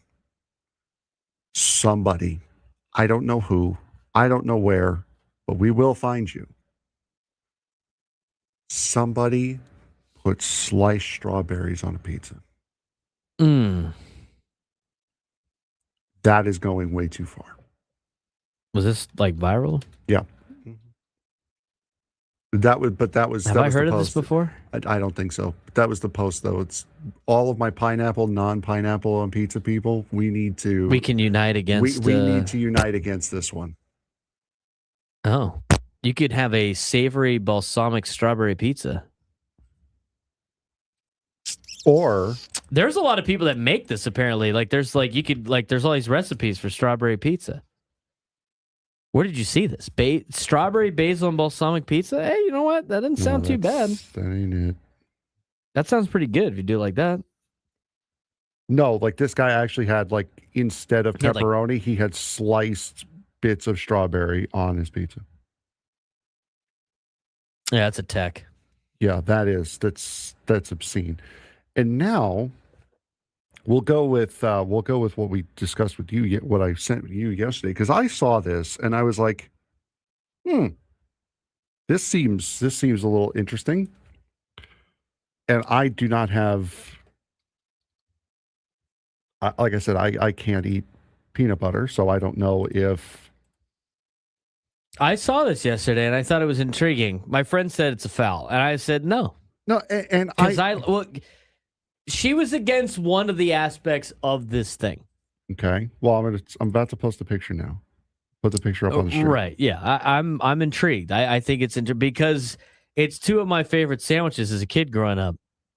So right now on YouTube, it is a hot dog bun with peanut butter on one side of the bun, like on the inside. Yeah. And jelly on the other side. Now, I would prefer strawberry jelly over a grape jelly, of course. They went with grape. That's a foul. Putting grape jelly in a PB&J is automatic disqualification. Don't know what you guys are doing, but you know what? To each their own. So, and then right dab in the middle is a banana. I'm not against it. Peanut butter and banana sandwiches are a thing. Yes, I have. Peanut butter and banana sandwich was great as a kid growing up. That's the thing. So, I knew that was a thing, and when I saw this, I'm like, why does it work? It looks natural. It kind of does. I'm just saying, the scary part about that thing is the jelly with the banana side. That's the only thing that is a little scary, because the peanut butter banana works. The peanut butter and jelly does work, but it's the jelly and the banana. I don't know what that relationship is like. Peanut butter obviously jives with both. He's the friend that brought the other two friends together. Yeah. He's good friends with jelly. He's good friends with banana. But you don't necessarily know if jelly and banana get along. Might have to taste test it. Yeah, I know. You know what? Throw some honey on it. It's a good call by Edward Hunt in the YouTube chat. A little touch on top. You put the honey on top, that thing looks like a dog with ketchup, mustard, and relish. It does, yeah. That's why I was like, it looks like a hot dog. It looks natural. And you know what? It's so much better than making a peanut butter and banana sandwich, because you don't have to chop the banana in little medallions. You can just literally lay the banana in there. It's not a bad deal, man. I'm intrigued by that. Yeah, I saw that last night and I'm like, Did maybe people in the YouTube chat, was Paul able to get a hold on the Pringled flavored potato buns? I'm sorry, I'm out on that. I don't want to try it, but if they did that, they're doing a taste test. Maybe we got to do a taste test on this. Well, you can do a taste test of that. Oh yeah, you can't eat it. That's right. No, I cannot have that. Adam probably would like it. Adam eats anything. Yeah, Adam, you want in on it? Now you put that thing into the Pringle flavored bun. And then we're all in on Now it. we're really cooking. You know what? We might be onto something here, but I think that what did they say the flavors were of the Pringle buns? Pringle hot dog buns. Hold on. It was like barbecue. I know there was a barbecue one. There's a sour cream and onion. Yes. They're out of stock, of course, because that happened. Of course it is. Barbecue. Honey mustard, sour cream and onion, and barbecue. Which one would be best for a PB&J with a banana in the middle? None of them. No, not really. It's too sweet. And honestly, you know what? As I'm thinking about this, Oh, they didn't get it. The site crashed because too many people were trying to get on there at once. as much as I hate it, What do you hate? The peanut butter jelly thing? no, the idea of the Pringle bun. When I have like a cold cut sandwich, like a chicken sandwich or something like that, like that's a thing you do is you put chips on it. You put the chips on with the Yeah, but turkey you do that breast, for the with crunch. the You chicken don't. breast. You don't do that for like the flavor of the chip. No, I understand that, but what I'm saying is it's like it's really not that far out of the realm of like And it's a what you would potato normally bun. do. It's a potato bun. It's made out. It's like, it's not like they're trying to like make bread. Yeah, no, you know what? It's in their lane still. Potatoes are in their It lane. kind of is. Yeah. A hot dog in there wouldn't be too bad. I'd probably go sour cream and onion for a hot dog. I don't know if I'd touch the barbecue. I'm not a big like. I love barbecue. I'm not a big like barbecue sauce flavored thing. Like the barbecue Lay's chips are good. If it tastes kind of like that, then I might be It's okay with it. probably what it tastes I could like. I can see the honey mustard being a good one because why put honey mustard on it when you just have honey mustard around it? I don't put honey mustard on a hot dog, but it works. I'm surprised they didn't do like some super crazy stuff like their pizza flavored one. They could have done their cheese one. Their cheese flavored Pringles are money. Mm. That fits a hot dog. Well, you don't want to go all in. You want to test it. You want to test the waters a little bit. Not a big barbecue flavored chip fan. Sour cream cheddar. Ooh, those Ruffles, pretty good.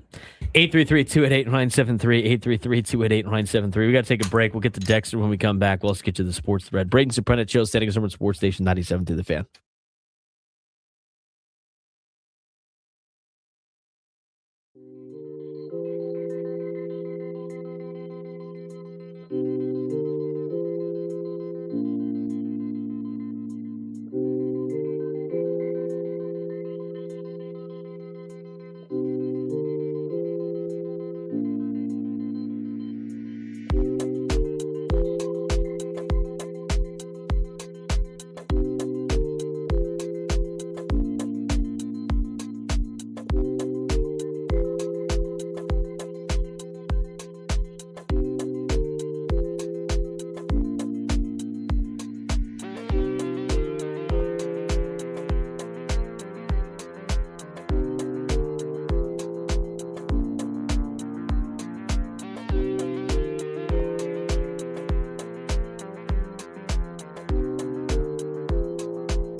Baseball coverage on 97 through the fans, presented by Xfinity. Score, the most reliable Wi-Fi.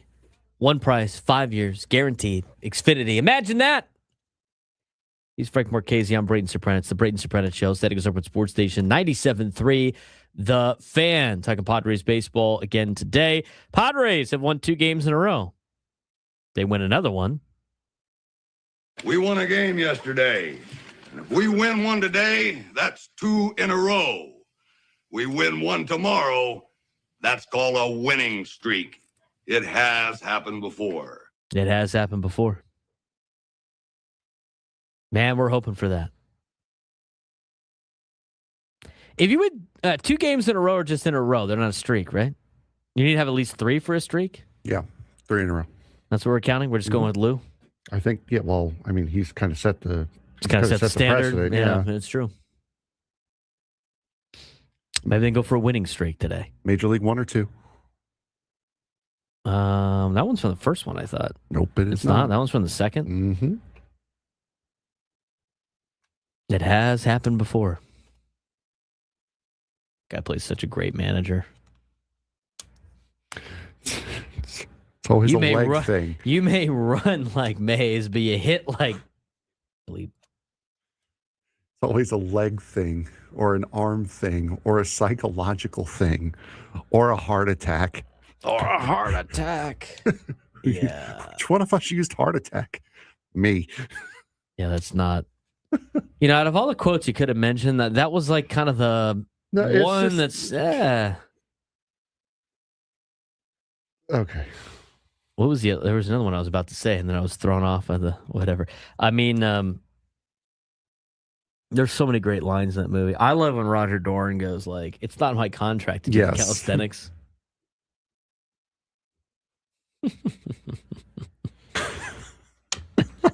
He's cheering in the hospital. Yeah, that's so great. Cole Brooks on it in the YouTube chat. Oh, I love this British stuff. Not stuff. All right, 833-288-973, 833-288-973. Let's get out to Dexter in Spring Valley. Dexter, what's going on, man?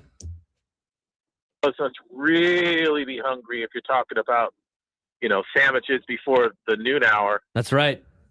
Yeah, and you guys got me thinking about it too. But you were talking about that. What was that? The PB&J banana on a hot dog bun sandwich? So it's a hot dog bun. Instead of the hot dog, it's a banana, and you got peanut butter on one side and jelly on the other. You take out that jelly, you deep fry it. That was the king's favorite. You know that, right? That's true. Yeah. You'd be just like how Mama used to make it up in Graceland. Oh, so there you go, boys, and go Padres. There's this foul of the day. Foul. No, 2 fouls. You gave him a tech? Mm-hmm. He gets a tech for that? Mm-hmm. Wow. You know why? Because he hasn't fouled in a long time. Yeah, we'll get him back. You can't give him a foul for traffic updates that help the community. No, you cannot. You get a tech for that, though. A terrible Elvis Presley impersonation. Mm-hmm. Brutal. You get the tech for. Let's get out to Jackie in Chula Vista. Jackie, what's going on? Am I on? Yep. I am not Jackie. I'm Kathleen, her mother. Oh, okay, Kathleen, what's going on? Well, I want to tell you guys that my daughter listens to you every day, and she loves all of you guys. Oh my gosh, she talks all about Scraby and what he does. And I don't know if it's okay. I want to tell you that I'm not born out here, but when my 13-year-old son, which is 64 now, when he found out at 13, my daughter is the youngest that listens to you at 6 or 7 years old. Mom's born in Pennsylvania. She latched on to the Pittsburgh Steelers with Terry Bradshaw, with already had 4 Super Bowl rings. So I just know she knows a lot about sports. She's like the Elon Musk on sports. And she and her brother were kind of like Cincinnati Reds. She liked Pete Rose, and he liked Johnny Bench. And so then we started liking Padres because we would go to all the games in early 2000.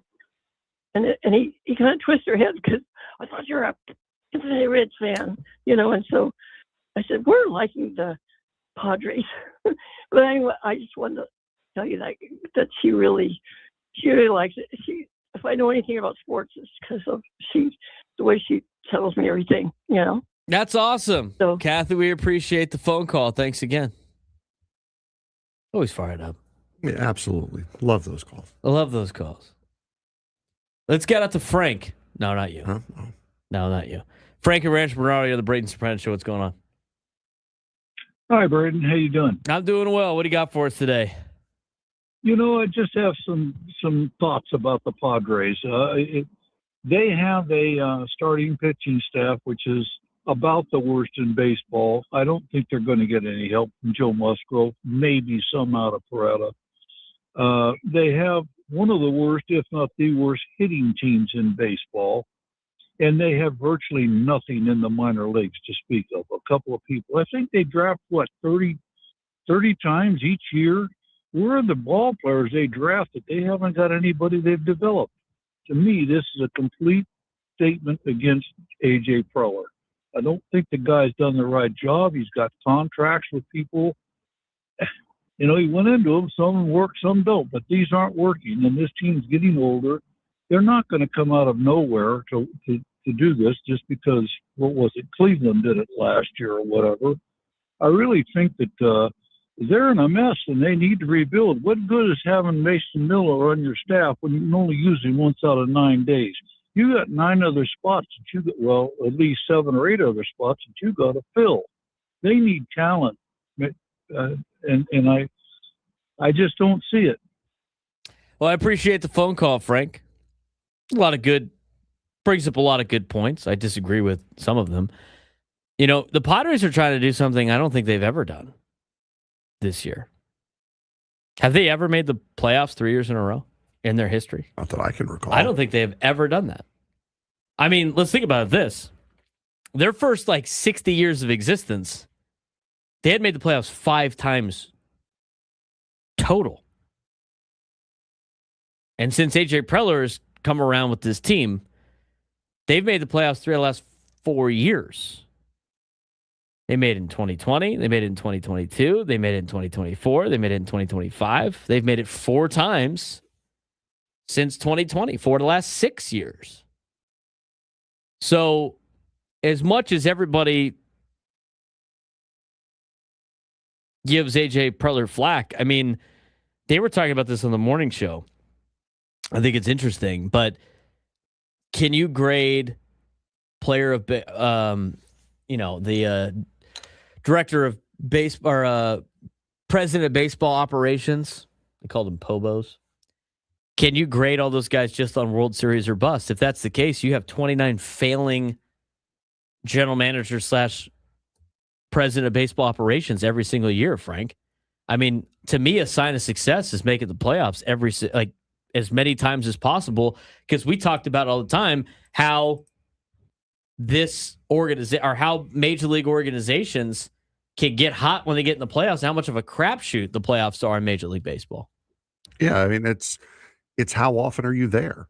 How often are you fighting? How often are you competing? And what A.J. Preller has done is put this team in a consistent position to where they are at least close, if not there, and maybe a couple pieces away. Now, this is the furthest he's been away in quite some time, but still, it's not an impossibility for this team to make the postseason with a couple of the right moves, mainly because of how many players that are already on the team that have underperformed all season long. And the other thing, too, with the draft picks, I mean, they don't get the draft high because they're going to the playoffs and they're spending money. If you spend money, you lose draft picks. You lose compensation picks. I mean, you don't always get first-round draft picks right now with this Padres team. I mean, if you look at what they've done the last couple of years, I mean, right now your last 2 first-round draft picks are guys still in your organization and Cash Mayfield and Cruz Schoolcraft that you're hoping could help this team out in the long term. But sometimes those work out and sometimes they don't. I mean, Robert Hassel III was a first-round draft pick in 2020. That guy just got cut last week by the Nationals. Jackson Merrill's the number 1 first-round draft pick. 2021. CJ Abrams was a first-round draft pick. They ended up trading him, but he has proven to be a pretty good Major League Baseball player. I mean, they have some of those guys, but they're trying to add to their win now mode. I mean, it takes years for these guys to develop. It's not like the NFL or the NBA or really anybody else that have a draft where they immediately impact your team. They got to go. They got to go up to the minor leagues, which is another reason why I don't mind Major League Baseball kind of limiting the minor leagues and leaning more on college and not having guys be draft eligible until they're 20. Because guess what? You actually get to pay attention to the draft then. You're like, oh, this guy's going to be here in like 2 years. Mm-hmm. I think it'd be a lot better. You'd be like, oh, we drafted a guy that's going to be, ready to go. But they've had pretty good first-round draft pick. I mean, Mackenzie Gore, Ryan Weathers, C.J. Abrams, Robert Hassel, Jackson Merrill, Dylan Lesko, Dylan Head, Cash Mayfield, Cruz Schoolcraft. I mean, it's still out on the last 4 years, but out of that group, who's been like Robert Hassel's the only one that hasn't really panned out. Jackson Merrill has been an all-star. C.J. Abrams has been an all-star. Ryan Weathers has done all right for the Yankees. We've seen him kind of dabble in Major League Baseball. He's in starting pitcher in Major League Baseball. Mackenzie Gore, starting pitcher in Major League Baseball. Eric Lauer was a first-round pick. They had 3 of them that year. Cal Quantrill, Hudson Sanchez, and Eric Lauer. Eric Lauer is still pitching in Major League Baseball as a starting pitcher. But just because you draft them in the first round doesn't mean they're always going to be. It's tough in baseball. You're drafting high school kids. I mean, you're scratching the surface on some of these guys. You're taking a massive risk on whether or not they're going to be good. That's not a bad track record right there, Frank. I mean, no, not at all. Those guys are making it to the big leagues. Them being on your team, it's a different conversation when it comes to drafting and developing. We'll get to our sports thread when we come back. We have more of your phone calls as well. New lunchtime hour coming up next.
San Diego, let's get to it. No fluff, no filters, just San Diego sports the way it's supposed to be. When one asset of your game is not performing at a high level, you need the other portions of your game to step up and overcome those things. The takes hit different here.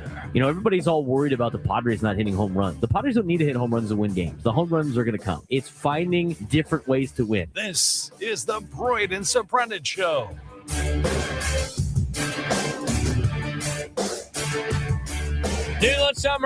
Noon lunchtime hour on the Fan. He is Frank Marchese. I am Braden Surprenant. This is the Braden Surprenant Show, San Diego Summer Sports Station 97.3 The Fan. We have been doing our weekly hits with the minor leagues, our minor league report. We focus on a different team each and every week. This week, it's the AAA El Paso Chihuahuas. And with that is their play-by-play man, Tim Haggerty. He joins us on the SDCCU Fan Hotline. It's not Big Bang Banking. It's better. It's been a little bit of time, Tim. You got a lot of rehab assignments rolling in and out. The Padres minor leagues are making moves left and right. What's the latest on the El Paso Chihuahuas, and how is your Thursday going?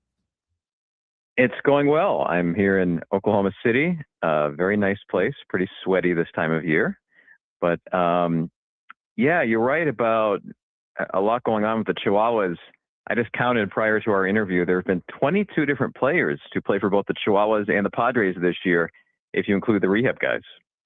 Speaking of rehab guys, Freddie Fermin is down there right now. I'm pretty sure he played last night, or at least he was in the lineup. What can you tell us about the latest on Freddie Fermin, who is on a rehab assignment with El Paso? I can't remember a time where a guy arrives on rehab this close to being placed on the injured list. He was just placed on the injured list 5 days before his first rehab game at El Paso. He was the DH last night. He will be the DH again tonight. He went 1 for 4 with an RBI single. So I think that's a good sign for him that he's already back in high-level minor league games here on rehab. So I'm sure that will be in due time that he's back with the Pods. We're talking with Tim Haggerty, is the play-by-play man of the El Paso Chihuahuas. You mentioned all those names that you have now counted, that have played on both the Padres and the Chihuahuas this year. We just saw Johnny Brito up with the big leagues, and finally made his first outing of 2026 in the big league level. He had been in San Antonio, been with you guys in El Paso as well.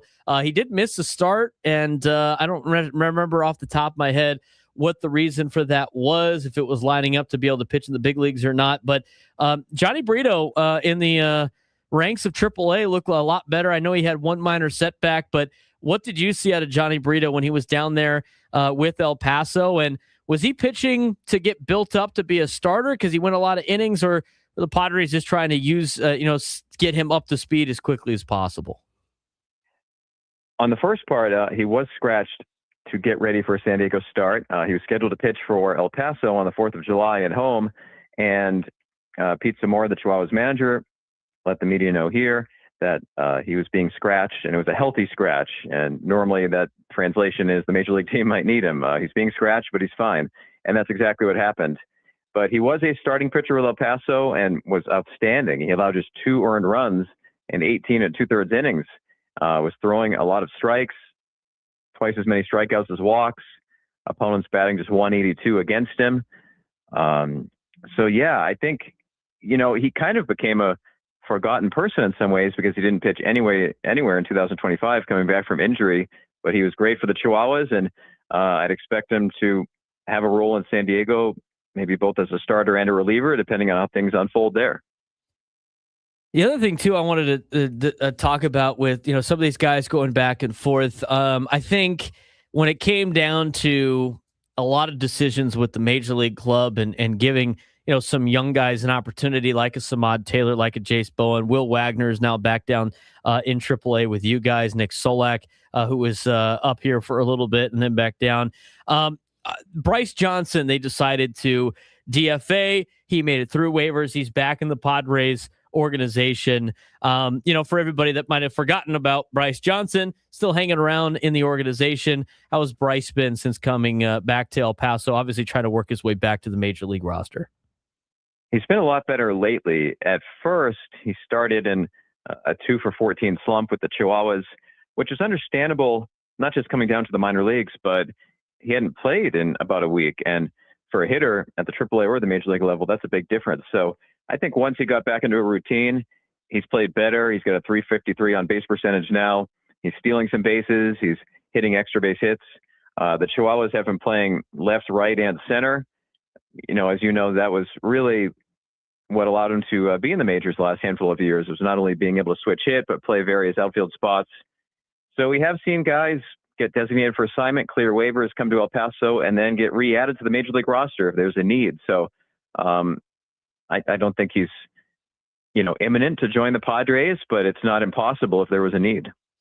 The biggest need right now, obviously, is starting pitching for San Diego. We just had the conversation about who your number 2 starter is after Michael King, and that's a little bit of a discussion. And they're looking for anything right now in the minor leagues or anywhere to get you at least 5 innings. Matt Waldron's down there right now on a rehab assignment.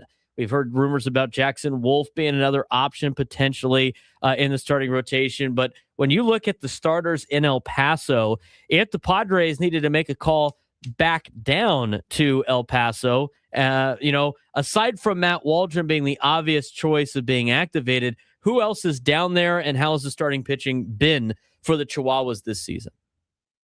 Yeah, you mentioned Waldron and Jackson Wolf. Those 2 names come to mind. I think another one is Evan Fitterer. He's having a great year. He's been El Paso's most consistent pitcher this year. He has a 3.5 ERA, has been mostly a starter, but also a reliever.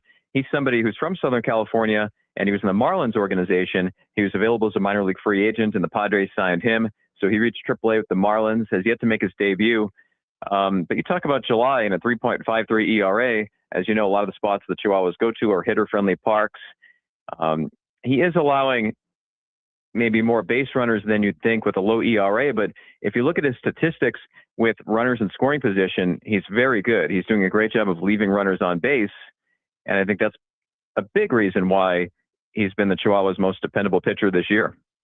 I don't necessarily know if we'll have, maybe time to get you on again before the trade deadline. So I do want to ask this as it starts to approach. And, we might have talked about it a little bit last year on the show. But, Tim, when you're a part of this Padres organization, and it's been a handful of years now in which A.J. Preller has been in control of this roster throughout all 4 of the affiliates, as well as the obviously the big league roster.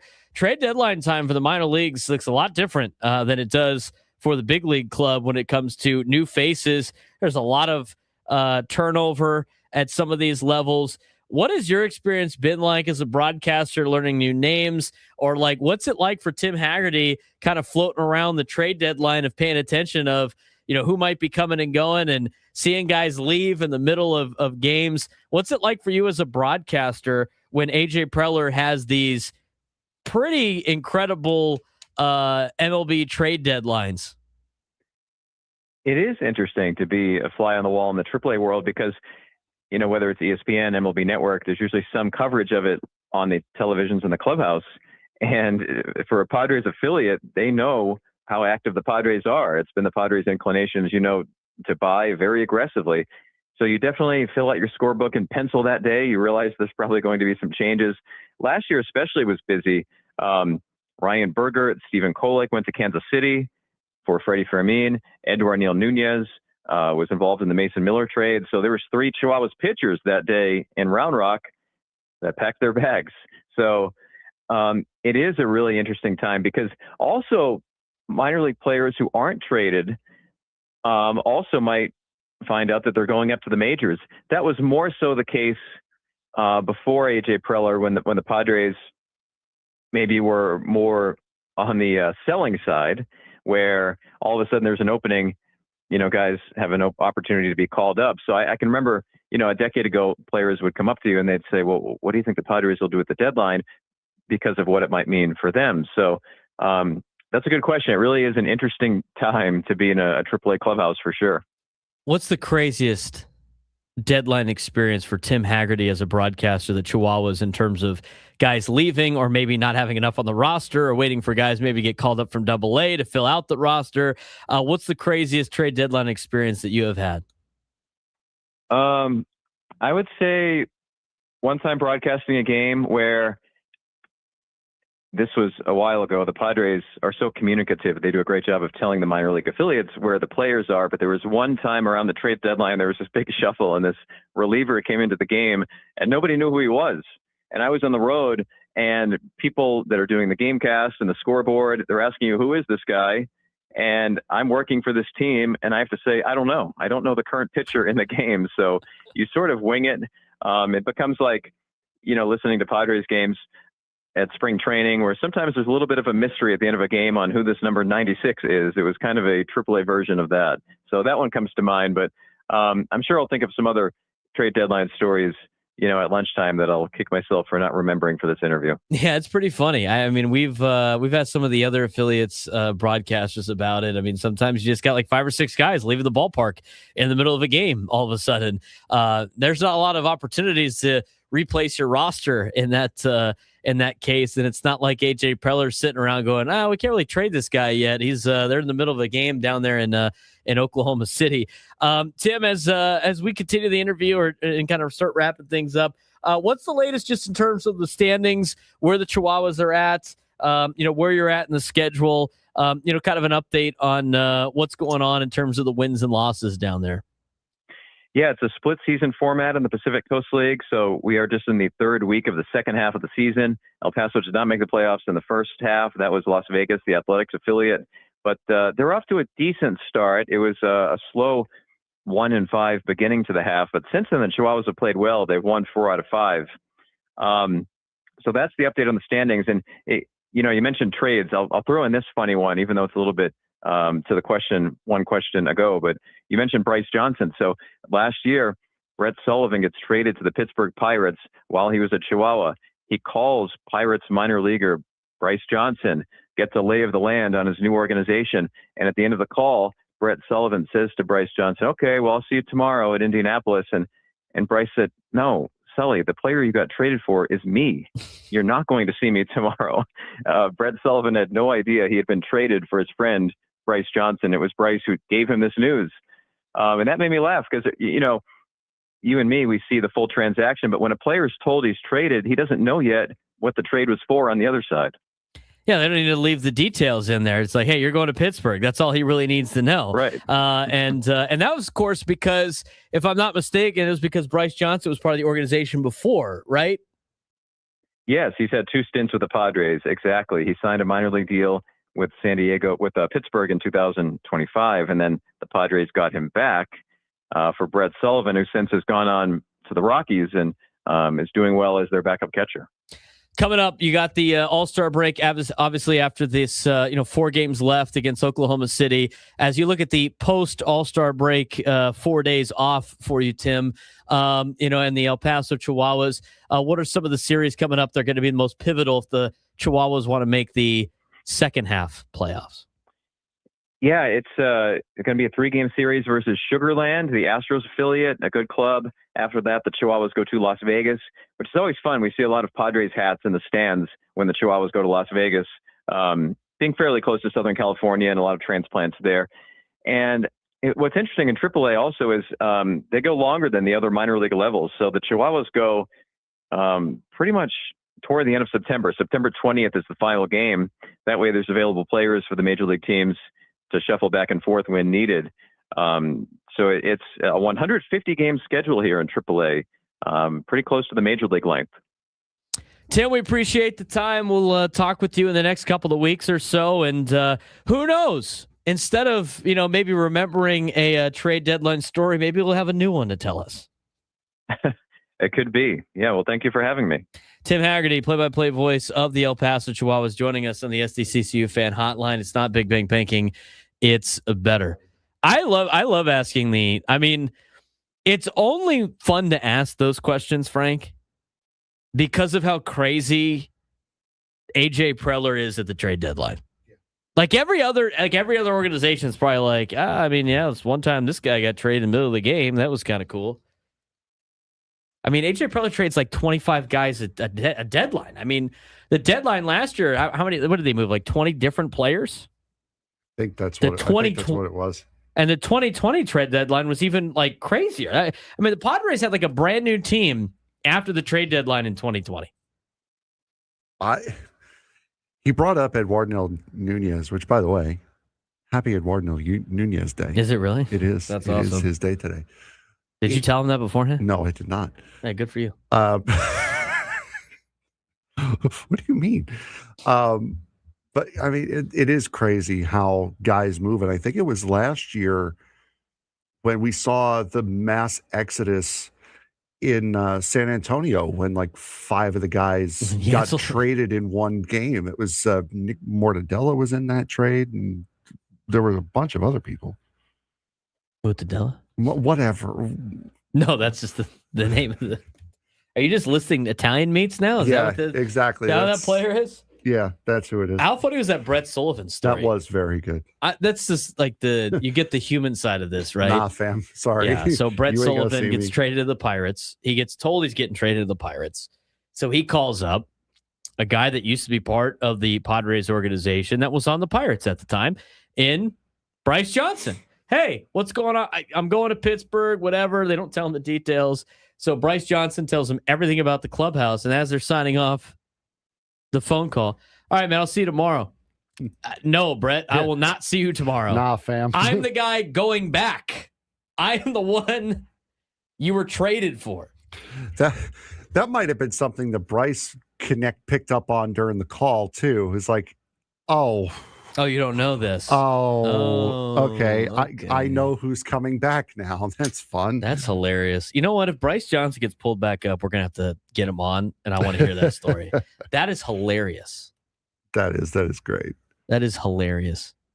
Anyway, the Chihuahuas, they've had, how many guys did he say? Like 22 players play for both the Chihuahuas this year and the Padres. Interesting note, too, on the Fitterer, Evan Fitterer, with the 3.50 ERA right now. He's gone 60 innings, 60-something innings this year, 63 2/3. He has 44 strikeouts. But, Tim has told us before about what the Padres are looking for down there. It's like strikeout to walk. He's got 37 walks. So that's probably the free bases he was the guys on base that he was allowing. 3.50 ERA in El Paso is pretty impressive. Obviously, the strikeout to walk's not very good. The year before, in 2025, as member of the Marlins, if I'm not mistaken, organization, 94 strikeouts, 42 walks, which is a lot better.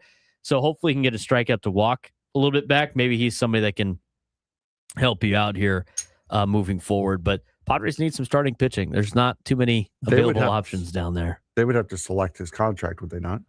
Probably. He's not on the 40-man. Yeah, so they'd have to purchase. That would be the next. That would be some desperation moves. And then Matt Waldron's still on a rehab assignment. Do you remember when he started that and how long he's got? He started it right after. He started around the time Ramon Marquez did. Yeah, he started very shortly after Marquez. Let me see. I'll get in. We'll see. They're going to have to make a decision on him soon because they put him on the injured list instead of DFAing him a long time ago. Mm-hmm. Well, maybe you'll see Matt Waldron again. He went on a rehab assignment June 14th. So it's within the next 5 days. That's going to be interesting. They're going to have to make that decision. Somebody got to go to the injured list?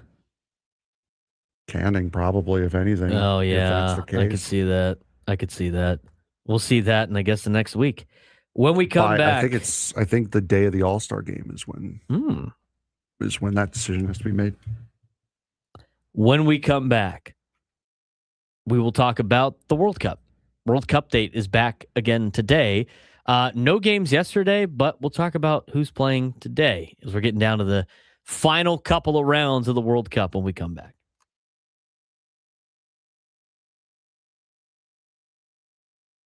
We are less than a month away from the MLB trade deadline, and this year feels different because there are almost no true sellers. That means contenders are going to have to trade with contenders, and that always drives the price way up. Teams like the Braves, Cubs, Orioles are all hunting frontline pitching.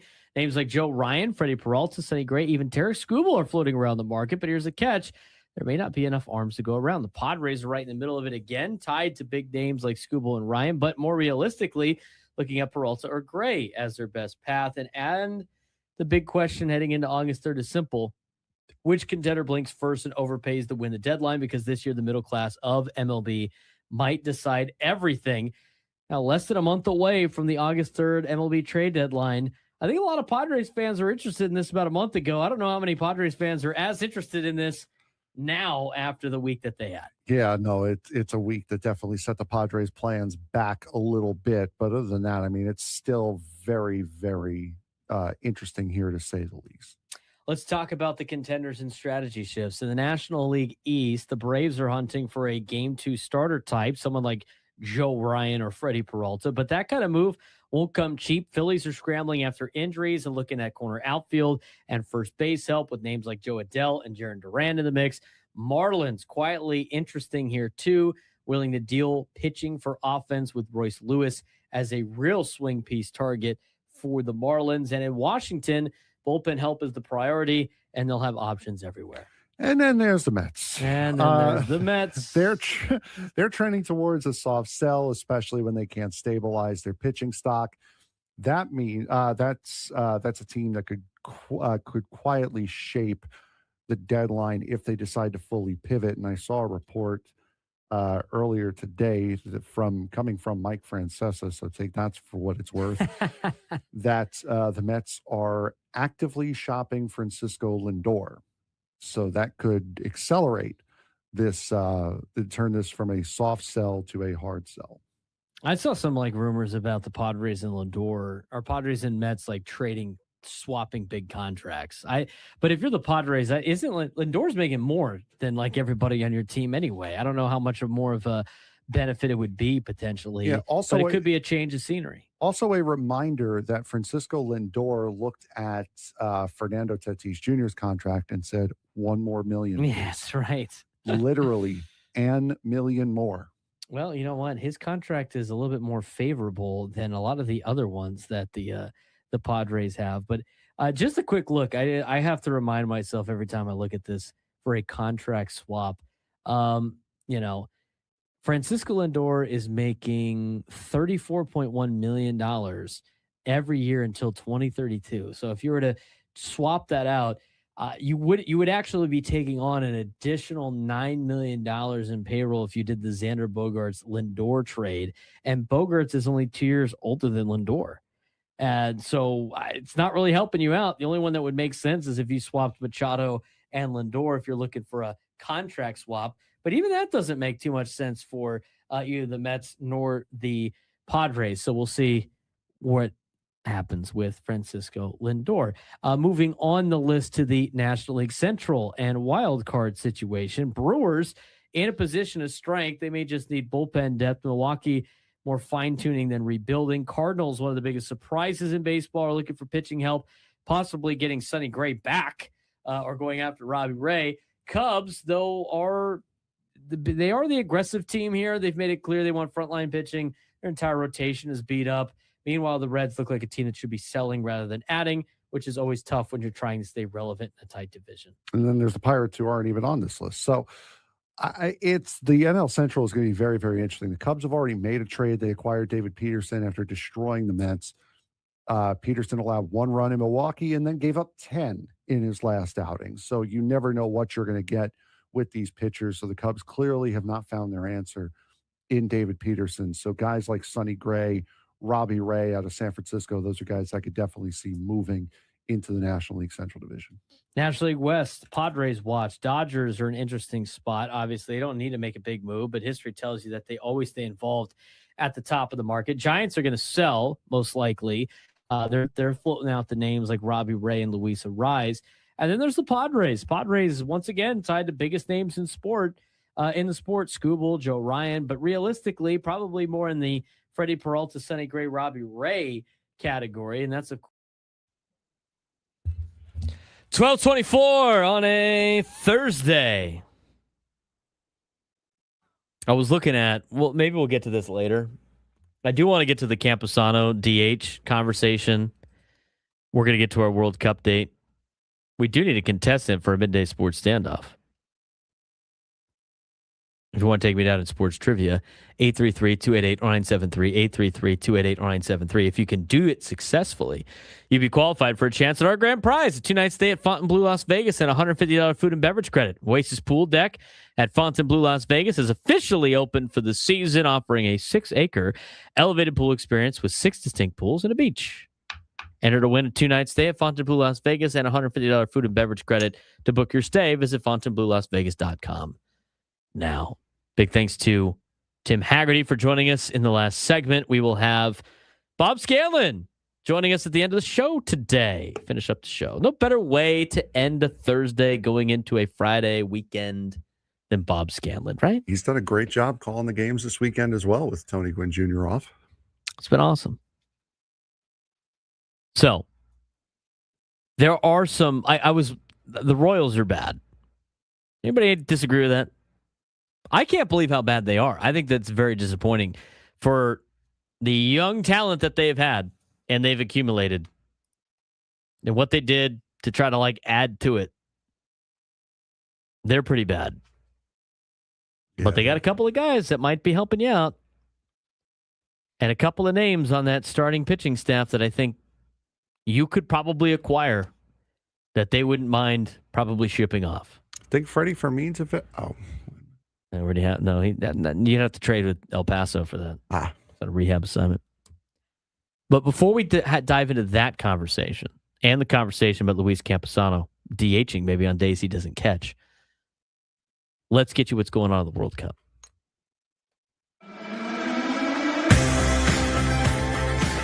Seven games left. Who's counting? That's it. That's all it. That is left in this year's World Cup. The first of the final 7 start today, kickoff in about a half hour between France and Morocco. France is one of 2 nations left in the tournament that have an undefeated record, a perfect 5-0-0. They will be taking on Morocco, who currently sit at 4 wins, 1 draw, and no losses in the tournament. Tomorrow, Spain versus Belgium. Belgium is the only team left in the tournament that has not won at least 4 of their 5 matches. They are 3-2-0. That game will be at 12 p.m. tomorrow on Fox. And then on Saturday, it'll be a double dip. Norway versus England. That will be at 2 p.m. on Fox. And then Argentina versus Switzerland will be at 6 p.m.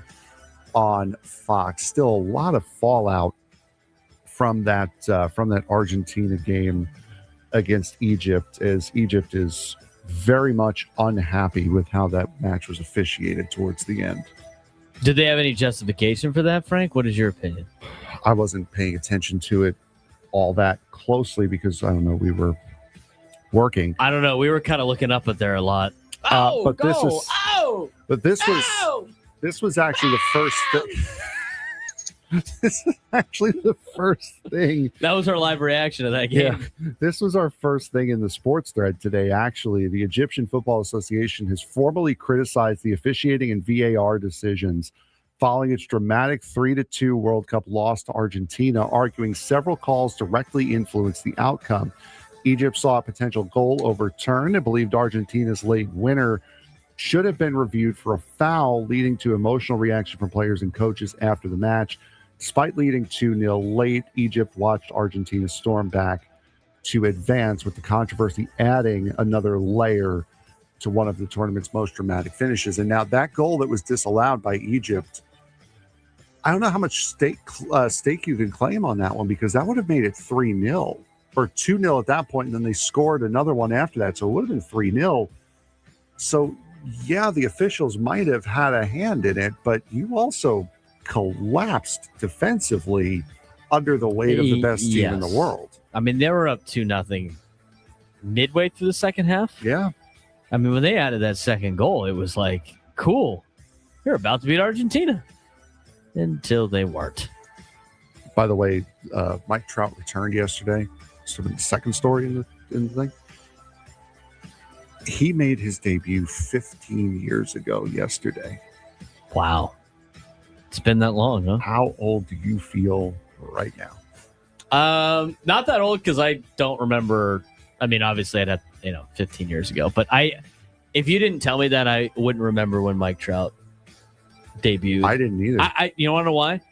Because he's been hurt so many times the last couple of years. I forget he's part of baseball. I mean, he went from being the face of baseball, perennial all-star, best player in baseball every single year to just I forget he's on the Angels. You know what team he made his debut against? His divisional opponent? The Angels' divisional opponent? Mm-hmm. The Mariners? Very good. Yes, wow, it was the Seattle Mariners. That was totally a guess. I just feel like the Angels are always playing the Mariners. Well, I mean, they're in the same division, but 15 years ago yesterday. 15 years ago. Oh man. That's a long time. I've been in the league for a long time. I mean, I just do you think they're not making the playoffs anytime soon? No. Do you think he's regretting being loyal to the Angels organization? I mean, even if that were the case, I mean, you think his contract has become more affordable as players have gotten better and these contracts have gotten more and more out of hand. I know, but he's also not playing nearly as well as he was before. 2 home runs yesterday. Hey, good for his him. return. When Mike Trout's really good, it's great. The unfortunate thing is that team around him is so bad.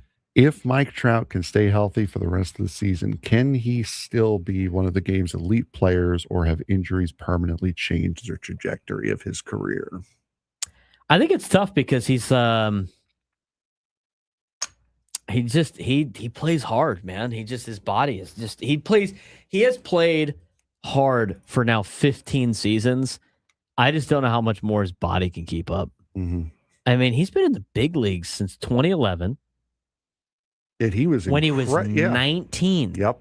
Mm-hmm. 19 years old. I mean, this is his age 34 season now. And it's had 4 at-bats in the postseason. I know. Trout is still under contract. It's funny that, Steph in the YouTube just chat asked how long. I just looked it up too. He's under contract until through 2030. So he's got 4 more years after this. He's making $37 a year. Oh, maybe it's not as affordable. How much do you think he was making? 20 something? No, remember, I he knew signed it was, that contract extension. I thought it was in the low 30s. No, I thought it was in the lower 30s. His AAV is 35.5, so obviously he's got some bonuses in there. Yeah, but he's getting $37,116,667 a year. He's one of the only guys under contract for a long time over there. Mm-hmm. I mean, everybody else is just pre-arb and stuff. That's a team that's spending $184 million on payroll. Remember, $38.5 million of that is getting paid Anthony Rendon. They're paying $38.5 million to Anthony Rendon. Yeah, this is the last year of that. He's getting 38. So he's getting 38.5. Hear how bad that sounds, Padre fans? That's why he don't. Exactly. Rendon's different. I mean, he would refuse to play and stuff like that. But this is the last year of his contract. They didn't pay him last year. $38.5 million. Rendon's getting 38.5. Drew Pomeranz, who's no longer on the team, is getting 4. Jordan Romano's getting 2. Alek Manoah is getting 1.95.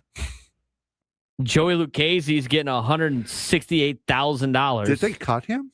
He's no longer. These are guys no longer on the 40-man roster or part of the organization. God.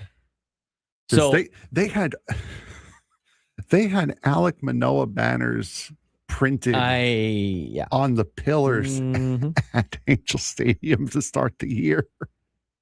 The Angels are spending $46 million, around $46.5 million on players that are not playing on their team out of the $186 million.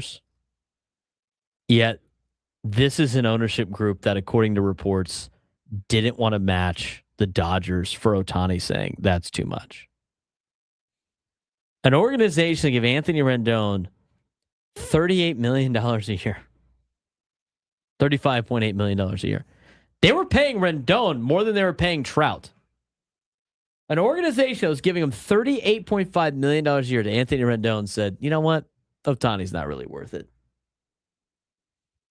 It's not worth $2 million. Amazing. Ohtani not worth $2 million. Who would have thought? The other thing I got at the Eno Saris interview with Ben and Woods, because we got to go to break.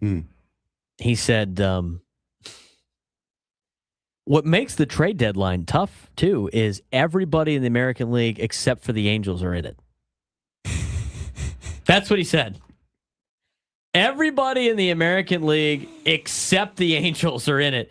Oof. He included Kansas City is only a game better than the Halos. Everybody in the American League except for the Angels, he did say Royals after that, are in it. Oof size large. You know what's an oof size? Is our pick of the Athletics being good. They have really fallen down to nothing. Have you seen? They were. Do you see what they've done the last 2 weeks? No. They're 10 games under 500. They're only 5 games out of a wild card spot. They went 1-9 in the last 10. They're on a 5-game losing streak. Their run differential is negative 81, which is the worst in all of baseball.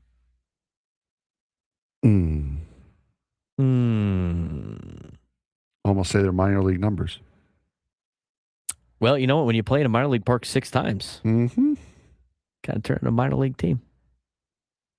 When we come back, we'll talk about Luis Campusano. Should he be DHing? What do you mean 6 times? They play in one. It's their home stadium.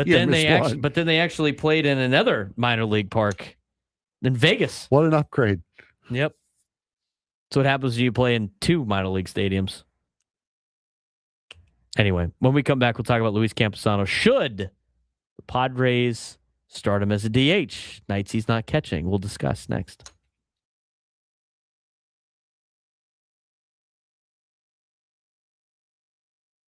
Has the FIFA World Cup just changed the future of college football? The expanded 48-team World Cup has been one of the biggest success stories in sports this year, with underdogs making deep runs and fans loving the added drama. Now the Big Ten wants the college football playoff to grow from 12 teams to 24, arguing more schools deserve a shot at the national title. But here's the problem. College football isn't soccer. A bigger playoff could make the regular season less meaningful and likely just add more SEC and Big Ten teams instead of a true Cinderella program. Should college football expand to 24 teams? Consider the college football playoff expanded 24 teams, or is bigger not always better? One of the biggest debates in college athletics this week has nothing to do with NIL, conference realignment, or recruiting. Instead, it's all about the future of the college football playoff. Expanded 48-team FIFA World Cup is delivering thrilling upsets and Cinderella stories, and many are asking if college football should follow suit by expanding the college football playoff from 12 teams to 24. Big Ten is leading the charge. Several conferences support the idea, but the SEC isn't sold. So has the World Cup actually proven that bigger is better? I want to talk about this from a lot of different angles. First of all, I view all of these decisions the same way I do with Major League Baseball and their current negotiations. I don't care who makes more money out of this. I want what is best for college football as a fan of what I want to consume as a college football fan. And what I would like to consume is an even playing field. Oh, almost like what I want to consume in Major League Baseball. And in order to do that, I think one of the things that you have to do is make sure the playoff is accessible to everybody when the season starts. I think that's eventually going to spread NIL out. I think that's eventually going to spread contracts out. I think it's better for the sport when you think about it as a whole. And what happens is as these things progress, as you mentioned on NCAA 27, the video game with NIL, as you get better, you get more money infused into the program. And when you have access for everybody to make the playoff, all of a sudden you get more money with TV contracts. You get more exposure. You're starting to get better players. And so when you sit there and go, North Texas has no business playing Alabama, well, if they start get the funding and they start playing better, all of a sudden the logo to you might recognize as not good might start to change based on the access, which I think eventually changes things. Now, when you look at this, the Big Ten wants to change the playoff because of the contract that is involved with the college football playoff of if it expands to 24 teams, or I think it's 16 to 24, whatever it means, because they're at 12 right now. ESPN then has to give up the contract and it has to be rebid for who televises the games. Big Ten has a contract with Fox. So again, I don't care who makes money.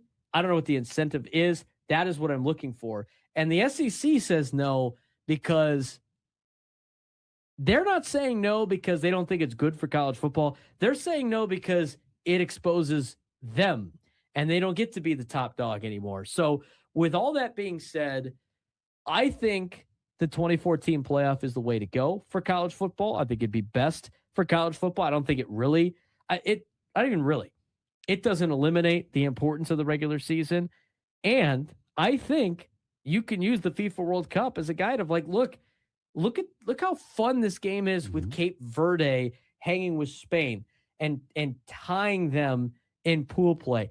What about Cape Verde playing the world champion Argentina from the last time they played the World Cup, and they were within seconds of knocking them off? You could point to a lot of upsets that have happened in the FIFA World Cup, and I get it's different between soccer and football, but Frank, I think FIFA has really paved the path for college football to look at this and be like, you know what? Maybe expanding to 24 teams is great for the sport. Yeah, and that's what FIFA announced, that it was going to increase from 32 teams to 48. Many expected blowouts, just more blowouts, less competitive play.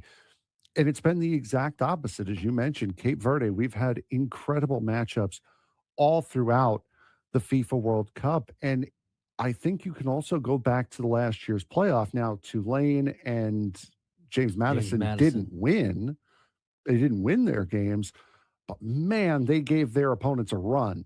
I forget who each one of them played, but Ole Miss and Oregon.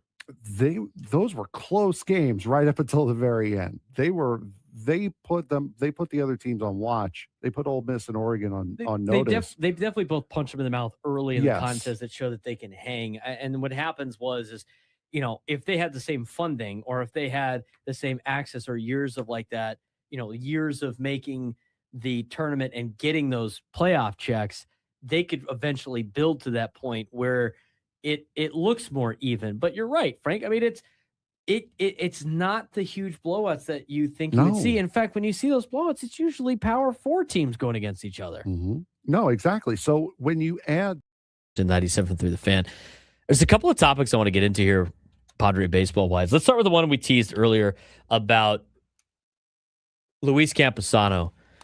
And, you know, Ben Higgins tweeted it out yesterday, and I'll read the tweet for you if you missed it. I saw it, and then Adam sent it to us. I'll read the tweet for you if my internet loads. How about that? Does that sound like a pretty good deal? I think that's fair. That's probably fair. Happy birthday to Uncle Teddy, by the way. Did you see that? Happy birthday, yes. Yeah, happy birthday, Uncle Teddy.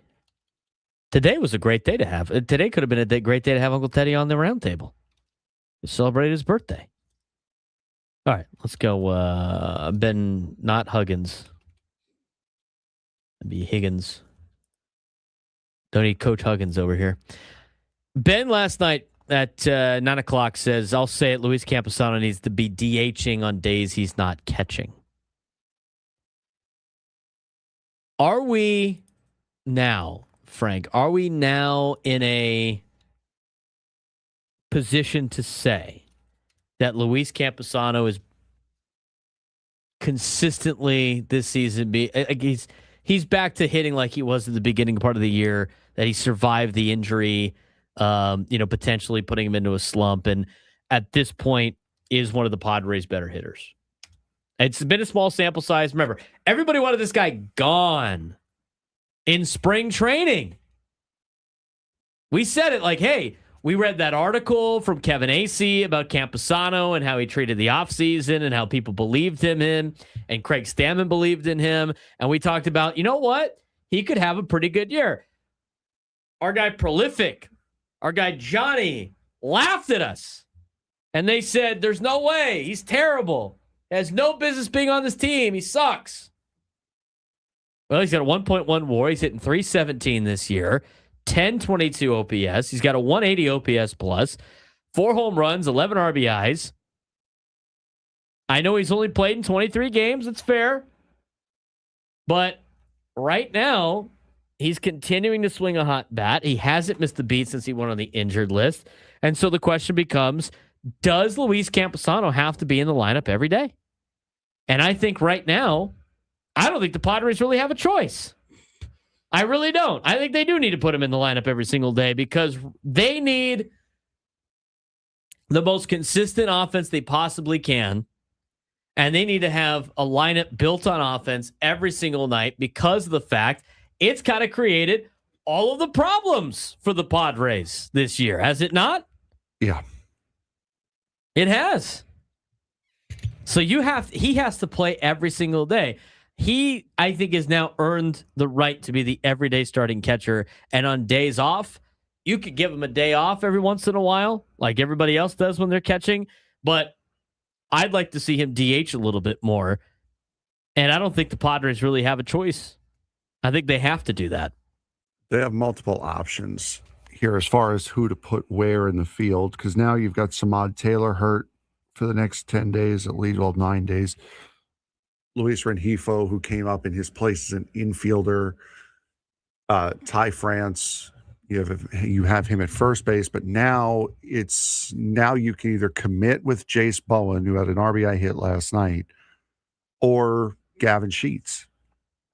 And on nights where if you have Gavin Sheets in left field, you do have that opening at designated hitter. And Miguel Andujar, minus the 3 double night last night, hasn't been as good as he has been in previous months.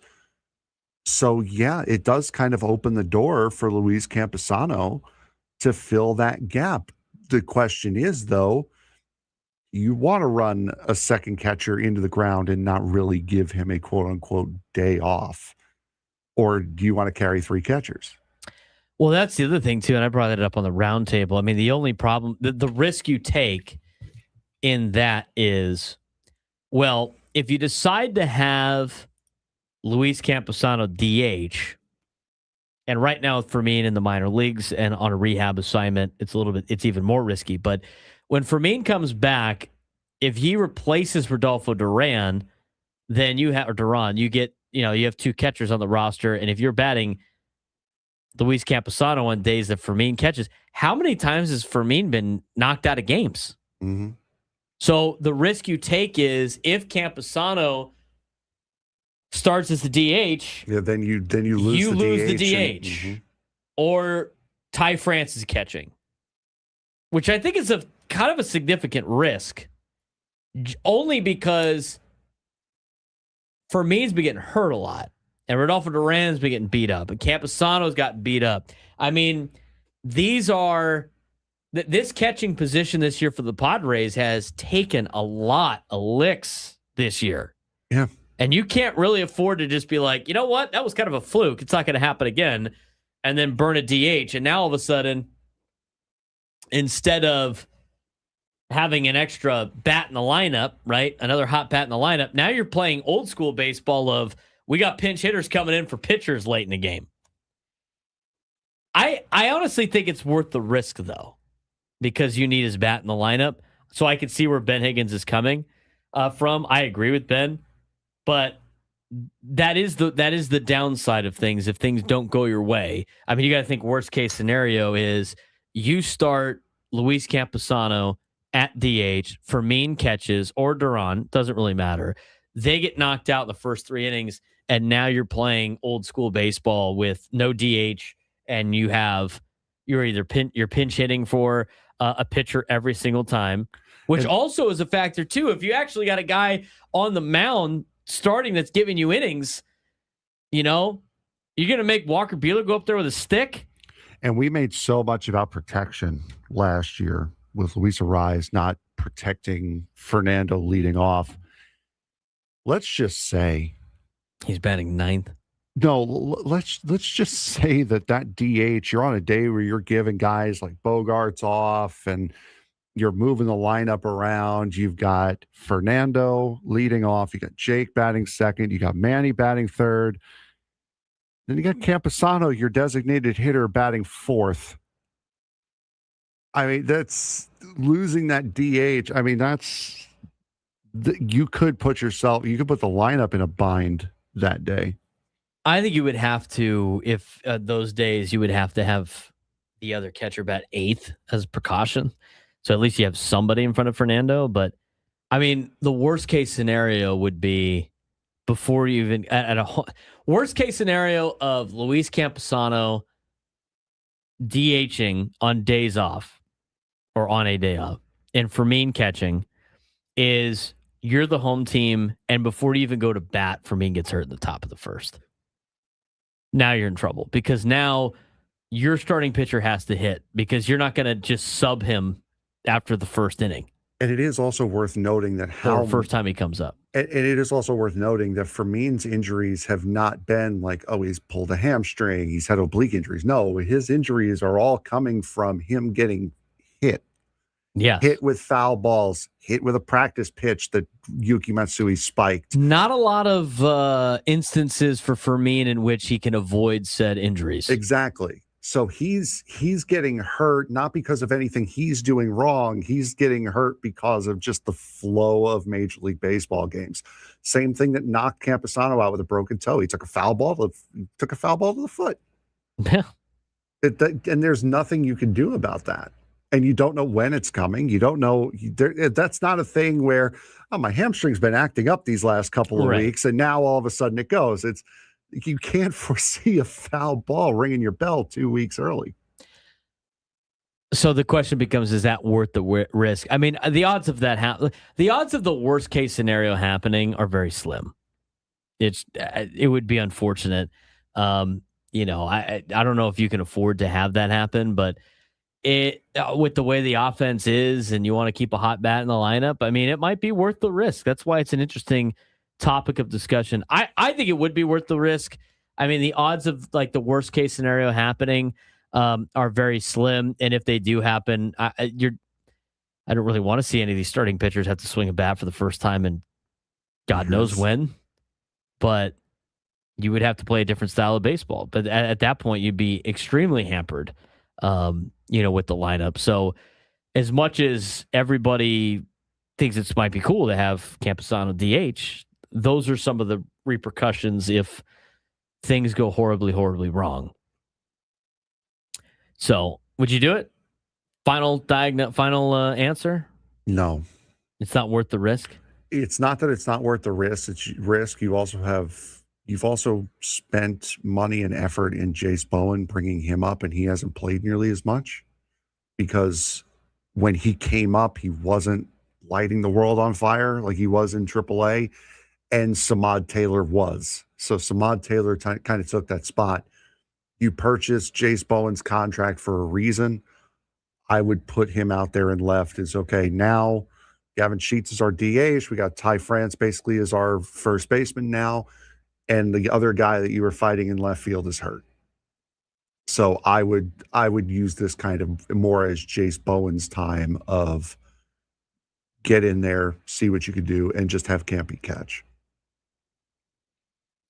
Unless Fermin comes back and you keep Rodolfo Duran on the roster, that would be the only case in which I would have Campusano. Yeah, I agree with that. Kind of DH. I think you could get away with it every once in a while, but I don't think you can get away with it all the time. No, and you have an option to do that because you just signed and then purchased the contract of Luis Rengifo.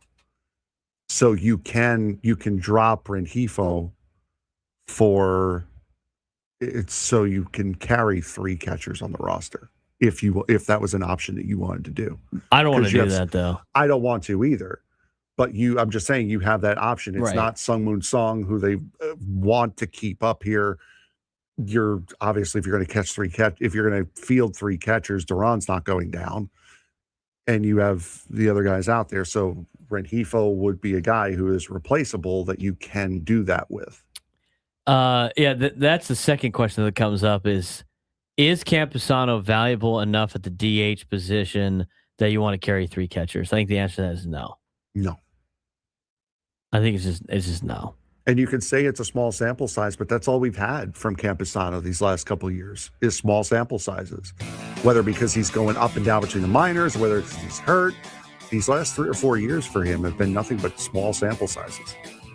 We were talking about, and we continue to talk about Padres, new ownership, might be able to take on payroll at the deadline. Start looking around at some teams that you might be able to line up with. You only know of 2 teams in the American League that aren't competing. We'll discuss that next.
Broadcasting live from the Bill House Studios. We know how. He's Frank Marchese. I'm Braden Surprenant. This is the Braden Surprenant Show. San Diego's #1 sports station, 97.3 The Fan. We are live each and every day from 10 to 2.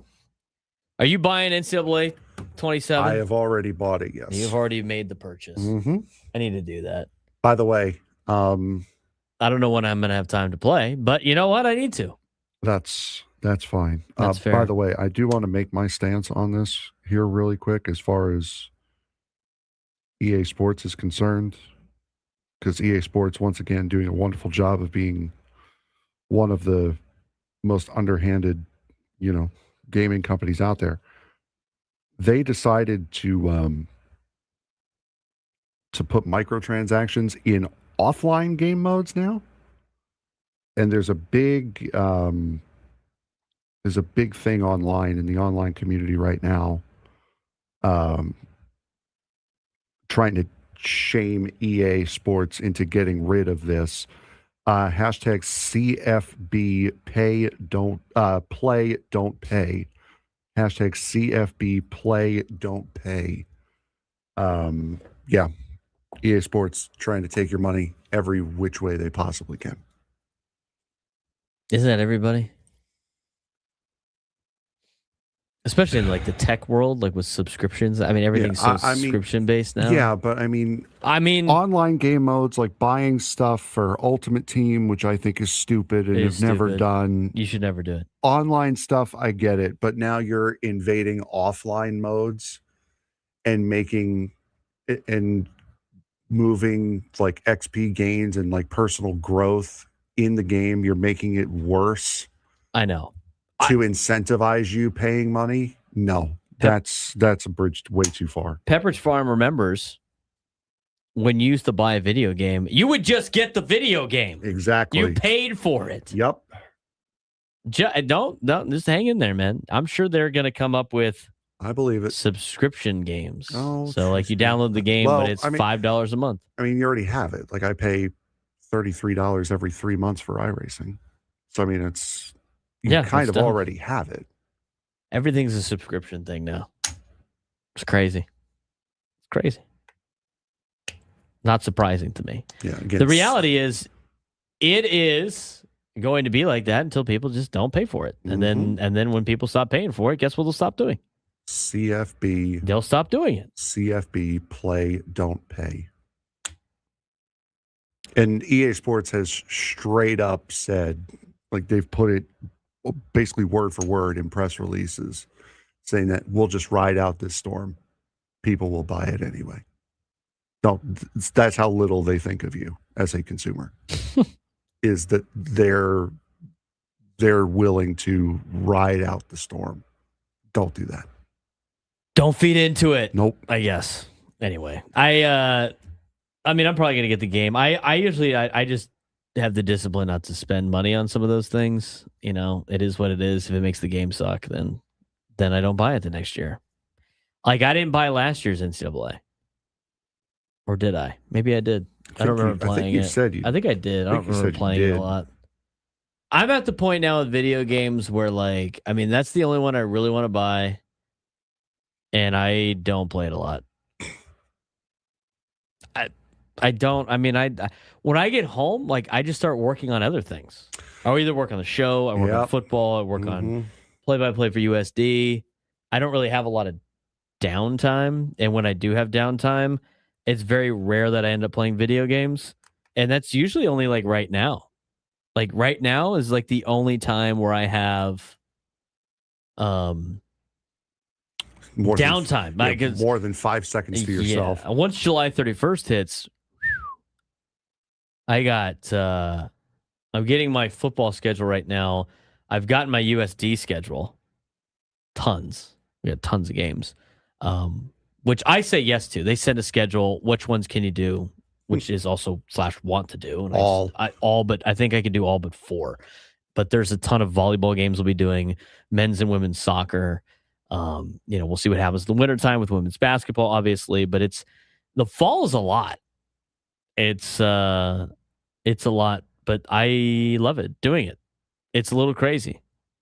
I I was always a lazy kid. I didn't want to do anything ever. I'm still kind of lazy, but when it comes to like work now, I kind of learned that the hard way, like end of high school into college. Yeah, you got the work ethic to do it. But now it's like, and it was my family on top of it. I mean, my family's got tons of hard workers in it. But now I just don't stop. Now it's almost like the extreme on the other side where it's like, hey, you should chill. You should probably chill.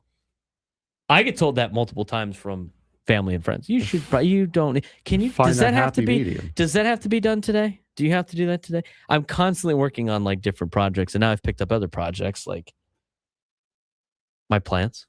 Got a lot of, I like growing herbs and vegetables, things I can consume. Not just like flowers, just look at the flowers. I'm sure that's great, but it's not my thing. So right now I got, in pots, I got a jalapeno plant. I like jalapenos, like some peppers. I got a lavender plant. I do like putting some lavender in my teas. They're good. Mm-hmm.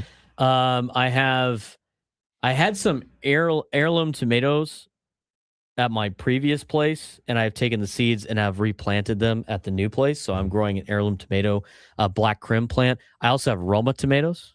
Attaboy. They're starting to come up. And then the herbs that I grow, I love basil, so I use basil for a lot. So I'm growing basil right now. I do like having mint, which I'm growing. That's good in the summertime for some drinks and stuff like that. Also like throwing it in my teas. And then lemon balm, which mosquitoes don't like. So for everybody that doesn't like mosquitoes, which is basically everybody, and the fact that we have more and more of those now in San Diego, lemon balm, basil, wax begonias, garlic chives, lavender, these are all plants that mosquitoes don't like. The more you know. Plant them outside, plant them by your pool, plant them by areas that you don't like mosquitoes. Help you out. I know a lot of people do like rosemary. I don't really like rosemary. I kind of do. Not really. What'd she ever do to you? I don't know. Smell funny. I do have dill at my old place. The dill is good. The fresh dill. Oh, great. Did not do the lemongrass. Clay in the South Bay. He's throwing his garden in there. We tried the cilantro. It didn't work. You know what I got? I got my mom this, but she has, it's called an AUK or whatever, A-U-K. And it's like that in-house, like little herb garden. It's got like a light and all that stuff. Mm-hmm. That stuff is incredible. And you can plant a lot of different things on that deal. And they've just, the basil grows so fast in the pot. I tell you what, I made the mistake of planting parsley. I have way too much parsley I don't need. I only need parsley for meatballs. And for me, red sauce and meatballs as an Italian girl, that's more of a fall meal. Those are fall meals. It's too hot. Braden's fresh parsley. Yeah, you guys want parsley? I got too much parsley. Just throw that on your Shopify. Yeah, here's parsley for anybody that wants it. And then, so my buddies gave me flack for planting. Did I tell you I planted pumpkins? Oh, really? Yeah. So my friend, her mom wanted to plant pumpkins. This was like 2 weeks ago. She has pumpkin seeds. She's like, I want to plant pumpkins. And she has like these old, at her parents' house, they have these old beds that like haven't been touched in years. It was even like we had to go get a bunch of soil and stuff too. It was not going to grow anything. And so we planted pumpkins from seeds, and I did that. And my buddy's like, what are you planting pumpkins for? Come on, man. What are you doing? I'm like, when your friend's mom wants pumpkins, you kind of make it happen, Frank. Yeah. Now, the pumpkin update's great. I love the pumpkin updates. We got some sprouts on some of them. There you go. Hopefully they turn into pumpkins by October. It sounds like we could do that. Threw in some marigolds with them. Some prize winners. Yeah. You know what? It would be nice for them to be big enough where you can carve them for Halloween. And so I did that. And guess who wants pumpkins now? When guess who wants pumpkins now? Oh, my mom. There you go. She's like, why don't we do that? I'm jealous. I want to do that. So now I'm just going to be apparently planting pumpkins for everybody now. You know what you do is, have you seen like the plant molds that you can get? You mean like the pumpkin mold where you can have it grow into like a skull or something like that? Yeah. Yeah, that's pretty cool. She said she should probably do that.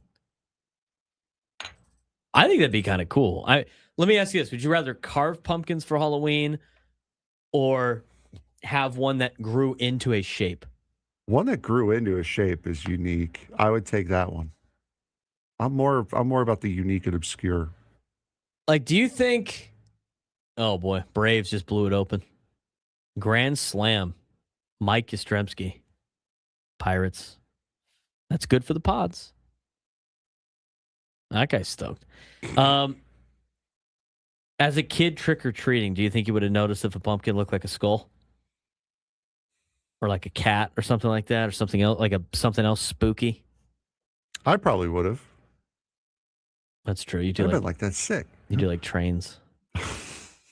I probably would have noticed it. I'm just trying to think like it's because every time, you know what I think, you know what I picture?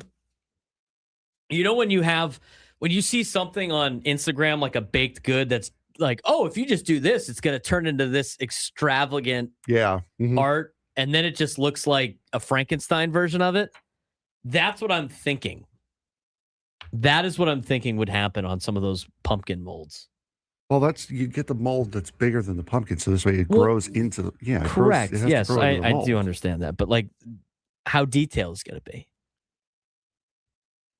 That's why you get it when the pumpkin little. I don't necessarily know if it almost looks like I feel like it would just be the tease of the Instagram of like, look how detailed this is, and then you do it yourself and you're like, that looks nothing like that. I tried to make a layered cake with all the different colors, and it's like, look, it's a checkerboard. Look how great that is. Oh, that's awesome. And then you do it, it's like, oh, it's some weird, disgusting color. It all blended together. What happened? That's awesome. Oh, yeah.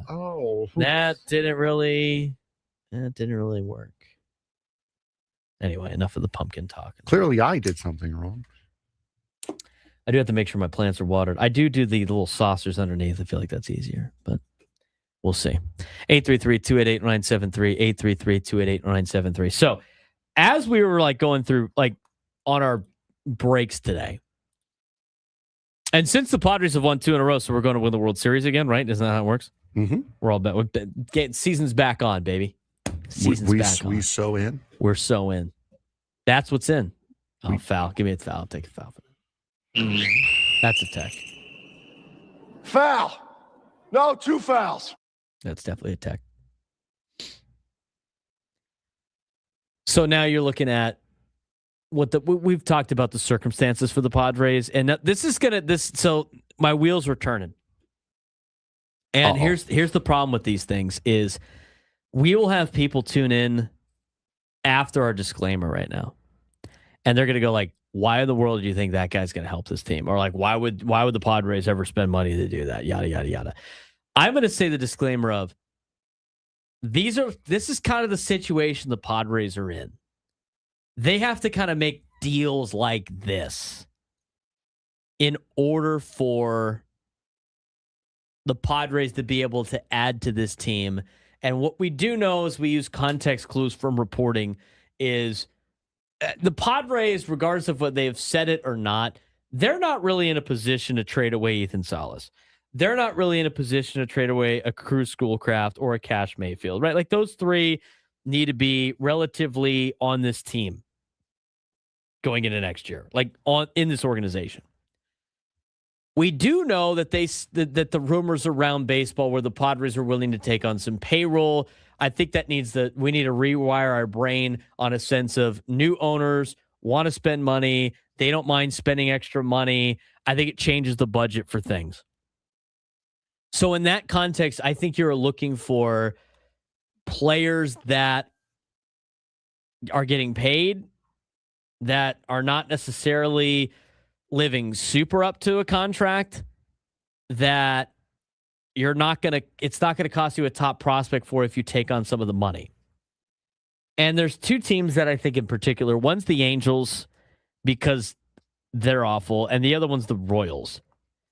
And what's interesting about the Royals, and I'm going to start with the Royals first because I think it makes a lot more sense. Now, I don't think Waka did well today, did he? Because that was like I looked up let's at the see. score. It was like 6-2 or 7-2 I don't know for how the much Mets, but I don't know if that was I don't against know the how bullpen much or of against the that starting pitcher. Waka got. He gave up a couple. Let me see here. Get Waka's line. Oh no, that was on Waka. 4 2/3, 6 runs, all of them earned, 6 hits, 5 strikeouts, 3 walks. His ERA now is at 3.77. I'd still take a 3.77. Before today, he had a 2.6 WAR. He's 5-6 with 3.45 ERA.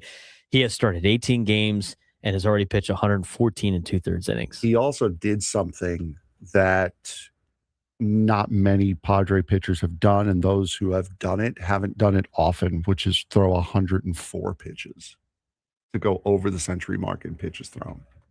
Only King, I think, they've really trusted to do that. So Michael Wacha, he's 35. He's having a good year. The Royals are, I mean, they're not close to competing at all. They're not, and I don't think next year is going to be a year that they're close to competing with Wacha and Lugo, and some of the pitching that they have. He's owed $18 million this year, and he's owed $14 million next year, and there's a club option for $14 million in 2028. I wouldn't mind the Padres trading for a guy like Michael Wacha. That's some extra money that they would probably have to take on. Now, this year, he has already been paid. He's going to already be paid like 2/3 of whatever his salary is. That's going to be a little bit easier to handle. But his AAV changes throughout the deal. It'll be worth $17 million, and then if you take his club option in 2028, which you don't have to do, it only count towards $14 million. You would have to pay him $1 million in a buyout in 2028. But I think like Michael Wacha would be a good add at the deadline. That probably isn't going to cost you a ton, especially since the Royals want a lot for Seth Lugo. And Walker's been their best guy this year.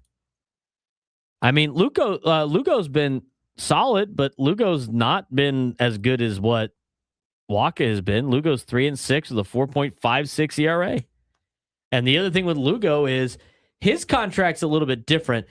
He's owed $21.5 million this year, which 2/3 of it will be paid off. Next year, he accounts for $23 million on the AAV at $21.5 million. And then he's got an investing option, which means, and this is where it gets interesting because, Seth Lugo's 36. He'll be 37, 38 on this particular contract if you wanted to trade a lot for him. He has a vesting option, which means the option gets picked up if he accomplishes something, right? His vesting option is if he throws 335 innings in 2026, 2027, like combined, he gets that third year. Or that last year, or if he throws 190 innings in 2027. This year, he has thrown 100 innings. And he is, we're like just over the season, halfway point of the season. So he might throw just under maybe 190 innings. I mean, he's pretty close to that vesting option. But what helps the Padres out there is the vesting, or whoever picks this guy up, if it's there, if he doesn't reach the vesting option for 20, and which he would get $20 million,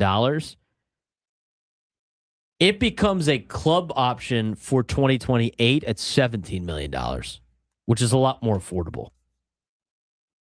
So I think those are interesting names. Now, the other one, too, it's like, hey, what if you just traded back for Stephen Kolek? And everybody loves Stephen Kolek so much. He's 29 years old, and he's under control until 2031. Get him back in the Padres. It's going to cost a lot. Do you know what Stephen Kolek's doing this year? I mean, I thought the guy had like a sub 3 ERA based on what people were saying about Kolek because they posted the one time he shoved because he had a complete game shutout. Stephen Kolek, who I think is on the injured list right now, maybe he's not. Kolek has made only 10 starts.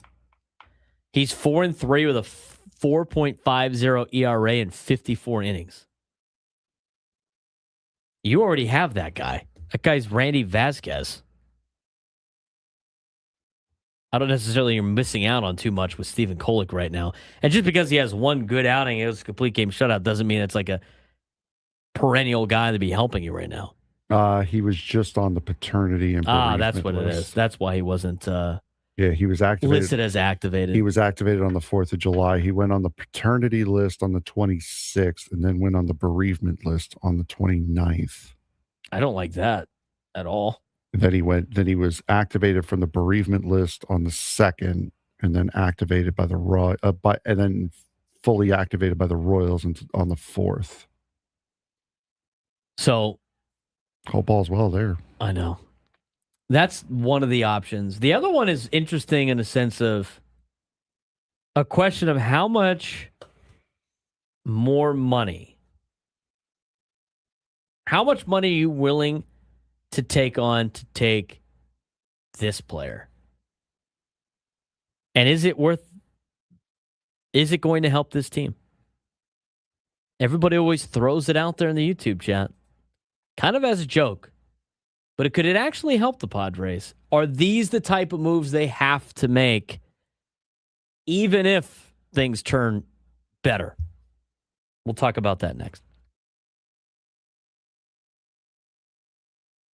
Toyota absolutely owned NASCAR this weekend at Chicagoland. Chase Briscoe beat teammate Christopher Bell in an incredible finish. Joe Gibbs Racing swept the top 3 spots, and Toyota placed 7 cars in the top 10. The first time they've done that in Cup Series history. Meanwhile, Tyler Reddick's championship lead has completely disappeared after another mechanical failure. Denny Hamlin now sits comfortably atop the standings with the playoffs fast approaching. Then there's Shane Van Gisbergen and Austin Hill. Did SVG intentionally wreck Hill as payback for Coronado?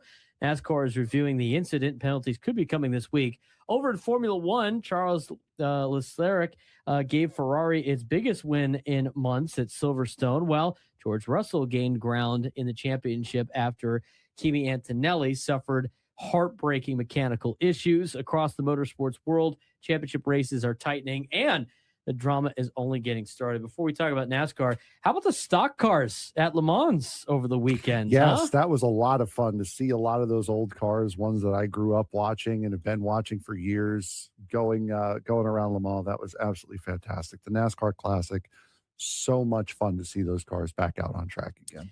Yeah, they hit 197 a couple of times. I think Kurt Busch did at least once when he was out there driving at Le Mans. But Toyota took over Chicagoland. The biggest story in motorsports from Chicagoland Speedway. Toyota didn't just win, they completely dominated. And when you think about, first of all, they got all the races in at Chicagoland too, despite the torrential downpour throughout most of the weekend. But we were talking about this in Coronado. I mean, Chevy does not look good with their new cars. No. And they haven't been good all year. And Ford isn't anywhere close. And Toyota has just completely dominated the stock car racing. What do the other brands have to do and manufacturers have to do to kind of get back on track? Because Toyota has really taken the lead in this season. It has mostly to do with the body and the way air flows around it. Toyota has figured that out the best. Chevrolet got a new body this season. It has not worked out for them. It's looking better. William Byron led the most laps at Chicagoland over the course of the weekend. But other than that, I mean, Chevrolet's Cup program has been in absolute shambles this season because they still have not figured out the aerodynamics around this new body and how this new body is it makes air and moves it around, and they're getting close. But I mean, it's kind of like in Formula One where you saw the years of Mercedes dominance, you see the years of Red Bull dominance. When something changes and one team has such a wide advantage the way Toyota does over Chevrolet and Ford, it takes another change before that really comes back to center again. And those are two brands that were dominating the stock cars for years and decades. And Toyota's really, landed a big punch. And now there's rumors that Dodge might be getting in on the mix as well. I was going to ask, are they going to bring Dodge back? Yep. I was literally about to ask you what happened to Dodge and why aren't they coming back? But they left because they didn't have enough teams to run it in 2010, I believe it was. They just brought their truck program back this year with the Dodge Ram, and now they're talking about bringing in a Cup car for next season, potentially. So we talk about Toyota, taking over Chicagoland, but individually, I mean, Chase Briscoe did a good job of holding off his teammate Christopher Bell. They captured the victory, giving Toyota its 12th win in 19 NASCAR Cup Series this season. Briscoe, Bell, Denny Hamlin swept the podium for Joe Gibbs Racing. And we can talk about Toyota all you want, but those are some of the big, winners this weekend, or should I say, those are the big performances this weekend. Chicagoland, a place they haven't been in a long time. William Byron led most of the laps for Chevy, but could only manage fourth place. Briscoe definitely boosted him in the standings. Now at the 8th in the championship standings, giving him valuable momentum as NASCAR playoffs continue to get closer. What was your biggest takeaway from Chicagoland this weekend? It's still a very good track. It's still a very fun track. It's changed a lot. I think if they do want to come back, they got to smooth out some of the bumps. There's a nasty bump going into turn 1 that the ARCA cars didn't really have to deal with, that the Xfinity and the Cup cars did. You could see them really bottoming out and having some trouble there. And also in turns 3 and 4, we saw Kyle Larson spin out by going over one of the bumps and bottoming out and losing the back end on one of the bumps. So I think they could diamond grind it down a little bit. I wouldn't change much else other than that. It proved to be a great place for racing, and the two lower series, the ARCA series and the O'Reilly series, put on great shows this weekend. The Cup followed just the same. Let's talk about SVG and Austin Hill. Austin Hill wiped out SVG and Coronado, The whole field, pretty much. and wiped out all the favorites for the road course in San Diego. And yesterday, SVG appeared to have returned the favor by spinning Hill into the wall during stage 1. What do you get out of this? Do you think it's a new NASCAR rivalry? Do you think SVG got Austin Hill back? Obviously a lot of questions coming out of yesterday. I don't think that it was done as a retaliation for Coronado. I think you could have done that last week at Sonoma. And with what happened in Coronado, we saw the same thing happen in the O'Reilly race going into turn 1 the day before at Coronado. It's just, you make a mistake, and that's exactly what Austin Hill did. You know what I teased, but now that story's crazy. That story's crazy. It's a big old oof too. So this just did this come down today? Yeah, this is earlier today. And this has now we've now gotten updates on this. TMZ, Front Office Sports, everyone's got this now. All right, so the San Antonio Spurs are going to be looking for a new TV play-by-play man. So if anyone wants to throw their resume in. Yeah. Jacob Toby has been relieved of his duties because of what exactly, Frank? Jacob Toby, if you saw it in the middle of the night last night on his Instagram, if you do follow him, his girlfriend posted a thing on his stories, picture of him and of her and Toby, which is a very nice picture. This is my girlfriend of 6 years, but I cheated on her with Lauren Waters. Oh no! So she did that on his account. On his account. Oh my God! So feel free to continue following me if you really think I'm a good guy, because I'm not. Oh my God! Lauren Waters just so happens. Oh no! To be the sister of San Antonio Spurs forward Lindy Waters III. Oh my God! Okay. So Jacob Toby, the Spurs television play-by-play voice. Yep. Thought losing in the NBA Finals wasn't enough this year.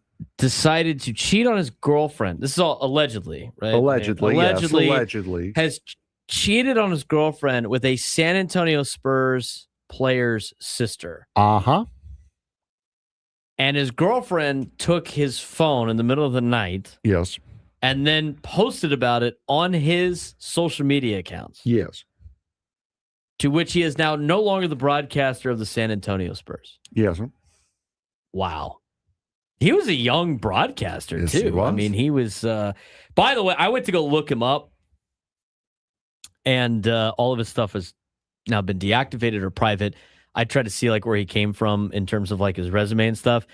He has disconnected his LinkedIn. So he's linked out. He is linked out. He's got jacobtoby.org, which has like his stuff. He's got an article to him. When did he get hired doing this job? I do not know. Lindy Waters, by the way, man. Lindy Waters the third, averaged 2 points, 2.4 points, 0.7 boards, have a half an assist, and a 37.5% field goal percentage this season. He got and a 100% mad at the former broadcasting partner. What? Well, former play-by-play broadcaster. Okay. So he got hired in October 3rd, 2024. So this would have been his so he did the 2024 season, 2025. So that was his second season. He only made it 2 seasons. Brother went to the finals too. I know. Well, he plays stupid games. He wins stupid prizes. This is all alleged, but he has now been let go as the play-by-play voice of the San Antonio Spurs.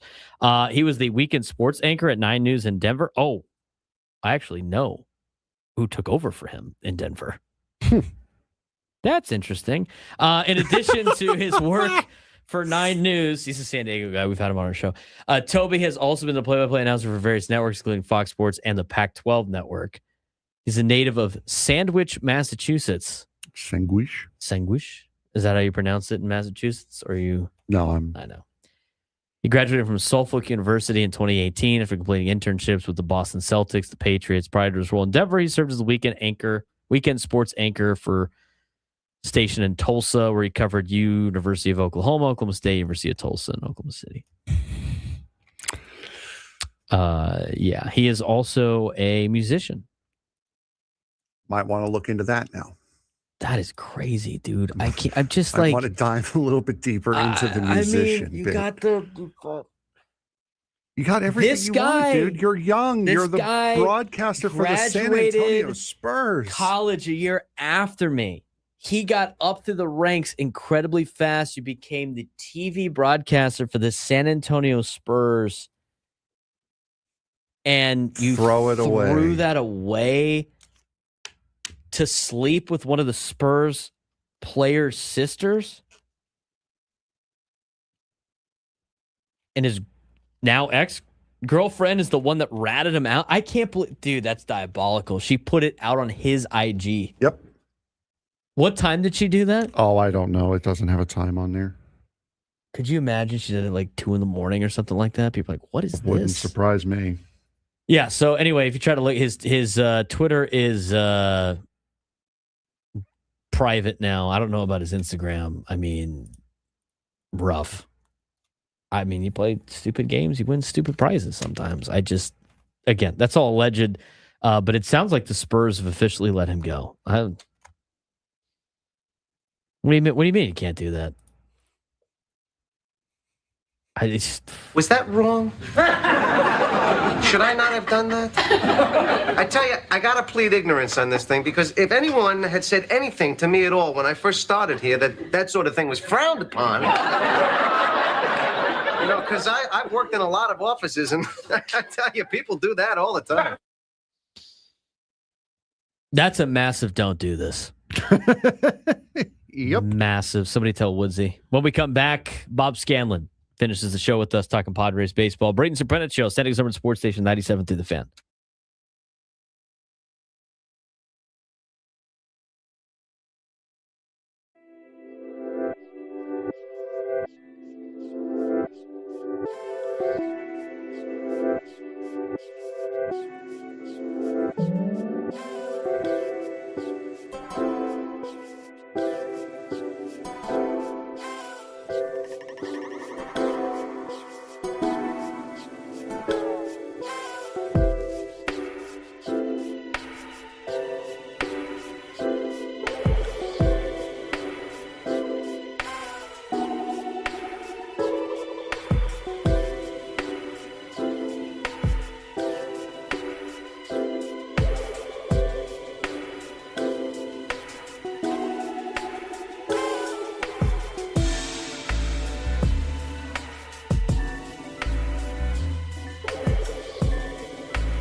Final segment of the Braden Surprenant Show, setting us over on Sports Station 97.3 The Fan. He's Frank Marchese. I'm Braden Surprenant. 10 to 2 each and every day, getting you ready for Padres baseball later on tonight. Padres trying to win their third game in a row. Playing a little bit better baseball as of late than obviously a very brutal week last week. And no better way for us to end the show today than to be joined on the SDCCU fan hotline. It's not Big Bang Banking. It's better with Padres broadcaster Bob Scanlon, doing some radio this week. Love to hear him on the radio call. Bob, what's going on? Brandon, am I your closer today? That's right. You're coming in to close, Bob. You got to, you get us this 3 outs. So hopefully you can hit that slider like Mason Miller. Oh, that would be nice, right? I mean, it was cool yesterday. We had Trevor Hoffman bobblehead night at the ballpark. So it's always great to see Hoffy there, and great energy out there. But yeah, man, I'll try to close it out for you. I don't have 102. I don't have the nasty slider, but I'll do what I can for you, big man. Whatever you need. Sounds great. Let's. I don't want to spend too much time on it because obviously it was a very rough week last road trip. We talked about your time in Chicago last time out. That was before Northwestern did not make the extra point, and the Cubs won 23-3 over the Padres. And then obviously the weekend was tough because you saw what the team could be, being up 6-0, and then not having that one go their way, being up 3-0 and not having it go their way.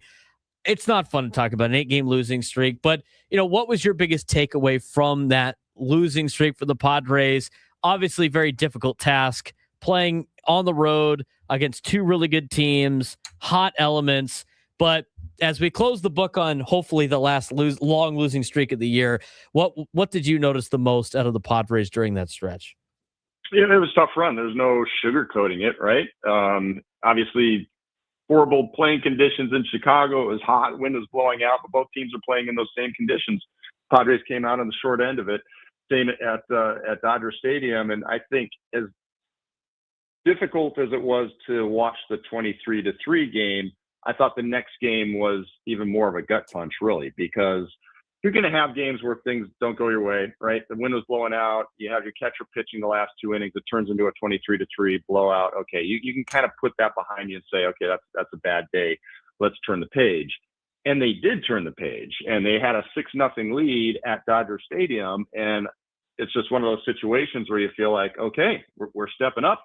We got a chance to turn this thing around. We've put yesterday's debacle behind us, and we're in charge here against, probably one of the best teams in Major League Baseball right now. Here we go.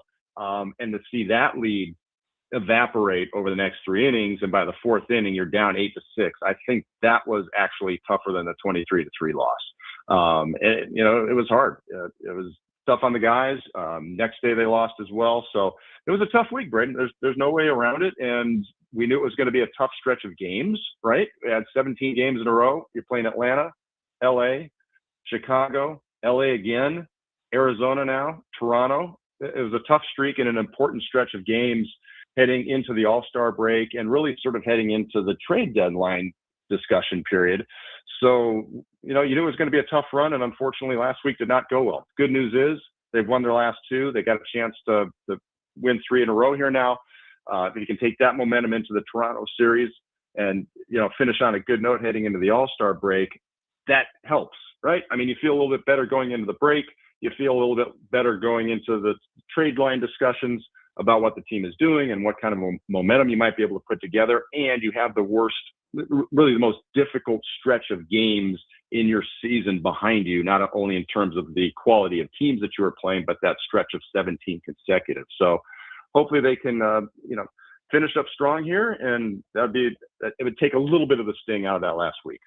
Absolutely. And Monday was another one of those tough days, and it stinks right after the losing streak. And but the 3 wins here at the last 4 games, which I think makes it more frustrating in the losses, is you got to see the Padres play like we would expect them to play, and what they're capable of doing. Saw a lot of bright spots in these 3 wins dating back to Sunday against the Dodgers. You got guys contributing, you got the offense humming, and you got some pretty good starting pitching outings out of German Marquez and Michael King specifically.